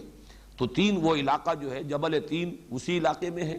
حضرت نوح علیہ السلام کا مسکن، ان کی قوم کا مسکن، اور جو وہ وہاں پر جو سیلاب آیا وہ بھی ان کے جو محققین ہیں ان کے نزدیک وہی علاقہ ہے، نسل آدم کا آغاز وہیں سے ہوا ہے، تو وہ ان کے اپنے نظریات ہیں۔ لیکن یہ کہ وہ درخت کون سا تھا، یہاں ورق الجنہ کہا گیا ہے، اس باغ کے درختوں سے انہوں نے اپنے لیے لباس ان کو گانٹ کر آپس میں اور اپنے لیے اپنے شرمگاہوں کو، اپنے سطر کو چھپانے کی کوشش کی۔ یہ اس مقام پر نہیں ہے، یہاں مختصر ہے، فَأَخْرَجَهُمَا مِمَّا كَانَا فِيهِ۔ مولانا اصلاحی کا میں تذکرہ کر رہا تھا کہ انہوں نے ایک لفظ بڑا لطیف سا استعمال کیا ہے اور یہاں سے گزر گئے عافیت کے ساتھ، کہ کوئی حلہ جنت تھا کہ جو ان سے سلب کر دیا گیا، اور پھر وہ چونکہ انہوں نے اللہ تعالیٰ کے حکم کی نافرمانی کی تھی، تو جو جنتی لباس جسے ہم نہیں سمجھ سکتے کہ وہ لباس کی حقیقت کیا تھی، وہ لباس کس نوعیت کا تھا جو ان کو عطا ہوا تھا، وہ ان سے لے لیا گیا، اور وہ یہ کہ ان پر اپنی شرمگاہیں کھل گئیں اور ان کو اپنی عریانی کا احساس ہوا۔ فَأَزَلَّهُمَا الشَّيْطَانُ عَنْهَا فَأَخْرَجَهُمَا مِمَّا كَانَا فِيهِ۔ یہ جو أَزَلَّهُمَا ہے، اس کے لیے بھی میں آپ کو وہ حوالے دوسرے مقامات سے دے دیتا ہوں کہ وہ جو حضرت آدم کو حضرت حوا کو جو پھسلایا بہلایا یا ورغلایا، اس کے لیے سورہ طٰہٰ میں الفاظ آئے ہیں فوسوس الیہ الشیطان قال یا آدم هل ادلک علی شجرۃ الخلد وملک لا یبلی، تو وسوسہ اندازی کی آدم کے اندر شیطان نے۔ اب یہ لفظ نوٹ کرنے کے قابل ہے کہ یہ مکالمہ روح در روح ہو رہا ہے یا یہ کہ وسوسہ ہے، تو اس میں لفظ وسوسہ استعمال کیا گیا۔ معلوم ہوتا ہے کہ یہ اس طریقے سے جیسے میں اور آپ بات کر رہے ہوں اور ہم ایک دوسرے سے کی گفتگو سن رہے ہوں بالمشافہ، وہ نہیں ہے وسوسہ۔ فوسوس الیہ الشیطان، اور کہا یہ کہ یا آدم هل ادلک علی شجرۃ الخلد وملک لا یبلی، اے آدم کیا میں بتاؤں تجھے وہ درخت کہ جو خلد والا درخت ہے، ہمیشگی کا درخت ہے، اور ایسی حکومت عطا کرنے والا درخت ہے کہ جو کبھی بھی جس پر باسی پن طاری نہیں ہوگا، وہ حکومت، وہ شہنشاہی ہمیشہ تر و تازہ رہے گی۔ اور دوسری جگہ پر آیا سورہ اعراف میں وَقَالَ مَا نَهَاكُمَا رَبُّكُمَا عَنْ هَٰذِهِ الشَّجَرَةِ إِلَّا أَن تَكُونَا مَلَكَيْنِ أَوْ تَكُونَا مِنَ الْخَالِدِينَ، اس نے کہا ان سے آدم اور حوا سے کہ نہیں منع کیا ہے تمہیں اس درخت سے تمہارے رب نے مگر اس وجہ سے کہ کہیں تم نہ ہو جاؤ فرشتے، کہیں فرشتے نہ بن جاؤ، اور یہ کہ کہیں تم ہو جاؤ ہمیشہ رہنے والے، تمہیں خلد حاصل ہو جائے، دوام حاصل ہو جائے، بقائے دوام جو ہے وہ تمہیں حاصل ہو جائے۔ تو یہ وسوسہ اندازی ہے کہ جو شیطان نے کی ہے حضرت آدم اور حضرت حوا کو، جس کو جو کہا گیا ہے فَدَلَّاهُمَا بِغُرُورٍ، دھوکہ دے کر انہیں گویا کہ اس اللہ تعالیٰ کے حکم عدولی جو ہے اس پر آمادہ کر لیا گیا۔ فَأَزَلَّهُمَا الشَّيْطَانُ عَنْهَا فَأَخْرَجَهُمَا مِمَّا كَانَا فِيهِ وَقُلْنَا اهْبِطُوا بَعْضُكُمْ لِبَعْضٍ عَدُوٌّ، اور ہم نے کہا، فیصلہ سنا دیا، اتر جاؤ، تم میں سے بعض کے دشمن ہیں، وَفِي الْأَرْضِ مُسْتَقَرٌّ وَلَكُمْ فِي الْأَرْضِ مُسْتَقَرٌّ وَمَتَاعٌ إِلَىٰ حِينٍ، اور اب زمین میں تمہارے لیے ہے مستقر، جائے قرار، اور برتنے کی چیزیں ہیں، ساز و سامان ہے، اس زندگی کے لیے جو ضروریات ہیں وہ ہم نے ودیعت کر دی ہے اس زمین میں، متاع الی حین، ایک خاص وقت تک کے لیے، ایک مدت تک کے لیے۔ یہاں پر جو لفظ حبوط آیا ہے، اب اس سے چونکہ حبطہ کے معنی ہوتے ہیں اترنا، کہیں کسی بلندی سے نیچے اترنا، تو یہاں اہبطوا آیا، اور اس سے یقیناً اس نظریے کو بہت تقویت حاصل ہوتی ہے کہ یہ جو ساری تخلیق آدم کا یہ پورا مرحلہ ہے، یہ پورا سلسلہ جو اب تک بیان ہوا ہے، یہ کہیں آسمانوں ہی میں ہوا ہے، کسی بلند مقام پر ہوا ہے، اور اس کے بعد انہیں حضرت آدم کو زمین پر اتارا گیا، حکم دیا جا رہا ہے اترو اب زمین پر۔ اہبطوا بعضکم لبعض عدو، یہ تو میں بعد میں عرض کروں گا، لیکن حبوط کا لفظ وہ دوسرا تصور جو ہے، جیسا کہ میں نے کل عرض کیا تھا، وہ بھی فٹ ان کرتا ہے، ریکنسائل کرتا ہے قرآن کے ساتھ۔ یقین کے ساتھ ہم کچھ نہیں کہہ سکتے کہ وہ ہے حقیقت یا یہ ہے حقیقت، لیکن یہ کہ اگر اس کے اندر کوئی آپس میں ریکنسائل کرنے کا کوئی گوشہ ہے تو وہ صرف میں واضح بیان کر رہا ہوں، میں کوئی تیقن کے ساتھ اس نظریے کی تبلیغ نہیں کر رہا، اگرچہ میرا ذاتی رجحان اس کی طرف ہے جیسا کہ میں کل عرض کر چکا ہوں، لیکن میں صرف احتمال کے درجے میں اس وقت آپ کے سامنے رکھ رہا ہوں کہ حبوط کا لفظ کسی بلند مقام سے اترنے کے لیے بھی ہے، اور یہ بالکل اس سینس میں بھی کہ جو ہم کہتے ہیں سیٹل ڈاؤن، کہیں پر اب آباد ہو جاؤ، جیسے کہ ایک نومیڈک انداز ہوتا ہے زندگی کا، جس میں کہ خانہ بدوش ہیں، ادھر گھوم رہے ہیں ادھر جا رہے ہیں، ابھی خیمے یہاں لگا دیے ہیں، پھر یہاں سے وہ چراگاہ جو ہے وہ اگر اس میں نہیں رہا اب کچھ چرنے کے لیے اپنے جانوروں کے لیے، تو وہ خیمے اکھاڑے کہیں اور چلے گئے۔ ایک ہے کسی جگہ پر مستقل قیام کر لینا، وہاں سیٹل ہو جانا، اس کے لیے یہی اسی سورہ مبارکہ میں یہ لفظ آیا ہے بنی اسرائیل کے ضمن میں، اہبطوا مصرا فإن لكم ما سألتم وضربت عليهم الذلة والمسكنة وباءوا بغضب من اللہ، کہ جب بنی اسرائیل نے، جبکہ وہ صحرائے سینا میں تھے اور اللہ تعالیٰ نے ان کے لیے غذا کا بھی بندوبست کیا تھا، من و سلوہ نازل کیا تھا، تو جب انہوں نے یہ کہا حضرت موسیٰ سے کہ ہم ان پر جو ہے صبر نہیں کر، لن نصبر علی طعام واحد فادع لنا ربک یخرج لنا مما تنبت الارض من بقلها وقثائها وفومها وعدسها وبصلها قال تستبدلون الذی هو ادنی بالذی هو خیر اہبطوا مصرا فإن لكم ما سألتم۔ اس وقت تک ابھی وہ سیرا نوردی تھی، مسلسل سفر میں تھے، اور اللہ تعالیٰ نے ان کے لیے من و سلوہ کی غذا کا اہتمام کر دیا تھا، لیکن جب انہوں نے ناشکری کی اور کہا کہ ہم صرف ان دو کھانوں پر تو یعنی صبر نہیں کر سکتے، ہمیں تو وہ چاہیے چیزیں جن کے چسکے انہیں پڑے ہوئے تھے اور جن کی لذتیں مصر میں اپنی غلامی کے دور میں جو ہے مختلف چیزیں ہیں، دالیں ہوں اور پیاز ہو اور لہسن ہو اور یہ ہو اور وہ ہو، یہ چیزیں ہمیں تو چاہیے، ترکاریاں ہوں، ککڑیاں ہوں، تو حضرت موسیٰ نے فرمایا اہبطوا، اب کسی جگہ پر آباد ہو جاؤ، تو سیٹل ڈاؤن، کہیں پہ بیٹھو، اب کاشتکاری کرو۔ یہ چیزیں تو پھر کہیں پر مستقل قیام کر کے اور کاشتکاری کے ذریعے سے حاصل کی جا سکتی ہیں۔ تو وہاں بھی لفظ حبوط آیا، اہبطوا مصرا فإن لکم ما سألتم، اب کسی جگہ پر کسی آبادی میں آباد ہو جاؤ کسی جگہ پر، تو پھر یہ چیزیں جو تم جو چاہ رہے ہو، جو تمہاری جو چٹخارے مانگ رہی ہے زبان، اگر وہی تمہاری طلب ہے تو پھر وہاں تمہیں حاصل ہو جائے گی۔ تو یہ لفظ بھی فٹ کرتا ہے اس تصور کے اندر بھی، اور یہ چونکہ قرآن مجید اور قرآن یفسر بعضہ بعضا، یہ دلیل قرآن ہی سے سامنے آ رہی ہے، اس لیے ایسی نہیں ہے کہ اٹھا کر اس کو بالکل پھینک دیا جائے۔ قُلْنَا اهْبِطُوا بَعْضُكُمْ لِبَعْضٍ عَدُوٌّ، تم ایک دوسرے کے دشمن ہوگے۔ اب یہ دشمنی وہ ہے جو ذریت آدم اور وہ ابلیس اور ابلیس کے جو بھی پیروکار ہیں، چاہے وہ جنات میں سے ہو، وہ تو گویا کہ ان میں چونکہ جنات میں نے عرض کیا تھا کہ شر کا پہلو غالب ہے، ان کا مادہ تخلیق آگ ہے، جس میں وہ شوق، جو جوش خروش اور ایک حرارت، یہ چونکہ اور اس کے اندر گویا کہ نشوز کا مادہ جو ہے وہ ان کی اپنی فطرت میں زیادہ غالب ہے، اس لیے وہ جو ذریت ابلیس ہے یا جو بھی جنات میں سے اس کے پیروکار ہیں،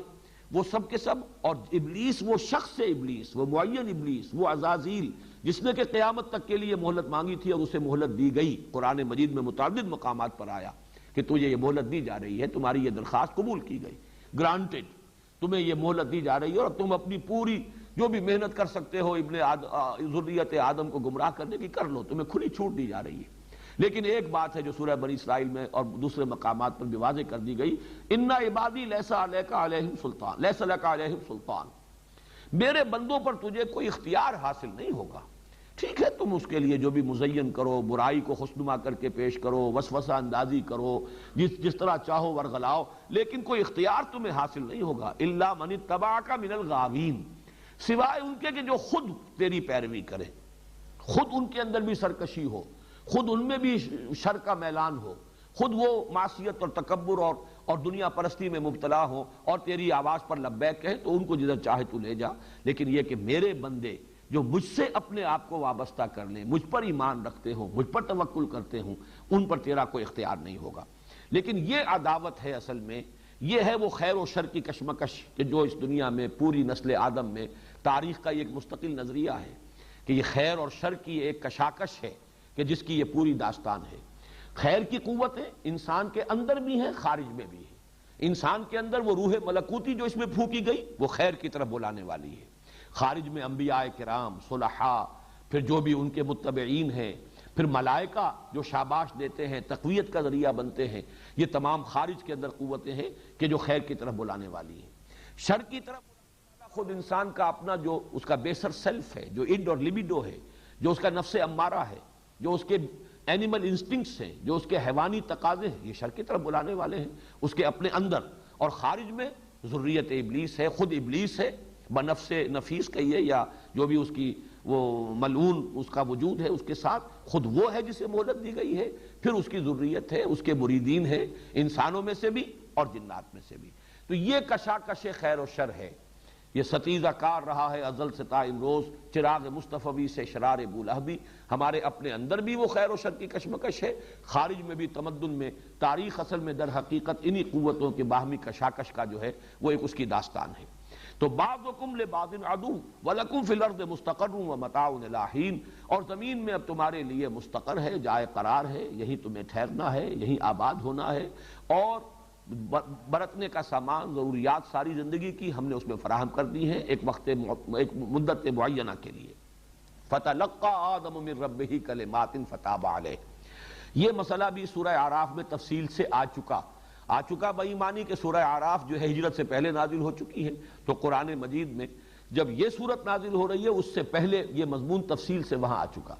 اسی لیے میں نے عرض کیا کہ 6 مقامات پر یہ مضامین، کہیں کوئی مضمون زیادہ تفصیل سے، کہیں کوئی مضمون زیادہ تفصیل سے، کہیں ابلیس کا چیلنج زیادہ مفصل آیا ہے، کہیں ابلیس نے جو تکبر کیا اس کی پوری وضاحت کر دی گئی ہے، کہیں آدم کی تخلیق کا تذکرہ بھی ہے، جنات کے تخلیق کا تذکرہ بھی ہے۔ تو یہ 6 مقامات جو ہیں مکی صورتوں کے، سورہ اعراف، سورہ ہجر، سورہ بنی اسرائیل، سورہ کہف، سورہ طٰہٰ، سورہ صاد، ان میں یہ مضامین آئے ہیں، ان کے تقابلی مطالعے سے یہ ساری باتیں جو ہیں منکشف ہوتی ہیں، یہاں ان کا خلاصہ دیا جا رہا ہے۔ وہاں ہے کہ ایک ندامت کا احساس حضرت آدم میں پیدا ہوا، خطا ہوئی ہے، غلطی ہوئی ہے، اور یہی احساس ندامت ہے جو اللہ کو بہت عزیز ہے۔ موتی سمجھ کے شان کریمی نے چن لیے قطرے جو تھے میرے عرق انفعال کے، تو اللہ تعالیٰ نے الفاظ کچھ خود تلقین فرمائے، وہ احساس ندامت پیدا ہوا آدم میں، لیکن یہ کہ اس کے لیے الفاظ تلقا آدم من ربہ کلمات، سیکھ لیے، حاصل کر لیے آدم نے اپنے رب سے کچھ کلمات، اور ان کلمات کے ذریعے سے جب انہوں نے توبہ کی، رجوع کیا، استغفار کیا، انا ظلمنا انفسنا ربنا ظلمنا انفسنا وان لم تغفر لنا وترحمنا لنکونن من الخاسرین، تو اللہ تعالیٰ نے معاف فرما دیا۔ اب اس کو ہم مکمل کر لیتے ہیں، ابھی 1-2 منٹ جو بھی ہمارے پاس بقایا ہیں، باقی یہ مضمون پھر اگلے درس کے اندر میں مزید وضاحت سے کر دوں گا کہ یہ ایک بہت اہم موضوع ہے قرآن مجید کا، جس سے کہ تورات بالکل خالی ہے، اور تورات کے خالی ہونے ہی کے سبب سے وہ پیدائشی گناہ گار ہونے کا تصور جو ہے وہ عیسائیوں کے اندر موجود ہے کہ انسان پیدائشی طور پر گناہ گار ہے۔ حضرت آدم سے جو گناہ سرزد ہوا تھا اس کے اثرات نسل آدم میں چلے آ رہے ہیں۔ قرآن نے سورہ اعراف میں بھی اور یہاں سورہ بقرہ میں بھی واضح کر دیا، فتاب علیہ، اللہ نے ان کی توبہ قبول فرما لی۔ اللہ اپنی تمام عنایتوں کے ساتھ ان کی طرف پھر متوجہ ہو گئے، تمام عنایتیں اور رحمتیں اور شفقتیں حضرت آدم کے شامل حال ہو گئی۔ انہوں نے اپنی خطا کا اقرار کیا، اعتراف کیا، توبہ کی، رجوع کیا، استغفار کیا، اللہ تعالیٰ نے ان کی توبہ کو قبول فرما لیا۔ اس کے بعد دہرایا ہے، یعنی جنت سے، یا جو بھی آزمائشی جنت تھی، یا وہ جنت خلد ہے، یا جو بھی آسمانی جنت ہے، اس سے نکالا جانا جو ہے وہ اس گناہ کی وجہ سے نہیں ہے۔ گناہ کی وجہ سے تو وہ کیفیت جو جنت میں ان کی تھی، انک لک لا تجوع فیہا ولا تعری وانک لا تظمأ فیہا ولا تضحی، اس کیفیت سے، یا جو عریانی نہیں تھی، کوئی جنتی لباس تھا جو دیا ہوا تھا، اس سے محرومی، وہ ہے کہ جو اس کا نتیجہ نکلا ہے۔ باقی جنت سے ان کا نکلنا، زمین پر ان کا آنا، یہ تو در حقیقت اس لیے ہے کہ پیدا ہی کیے گئے تھے، بنائے ہی گئے تھے، زمین کی خلافت ہی کے لیے تخلیق ہوئی ہے، اس اعتبار سے انہیں آنا تو ہے، اپنے اس جگہ کا چارج سنبھالنا ہے،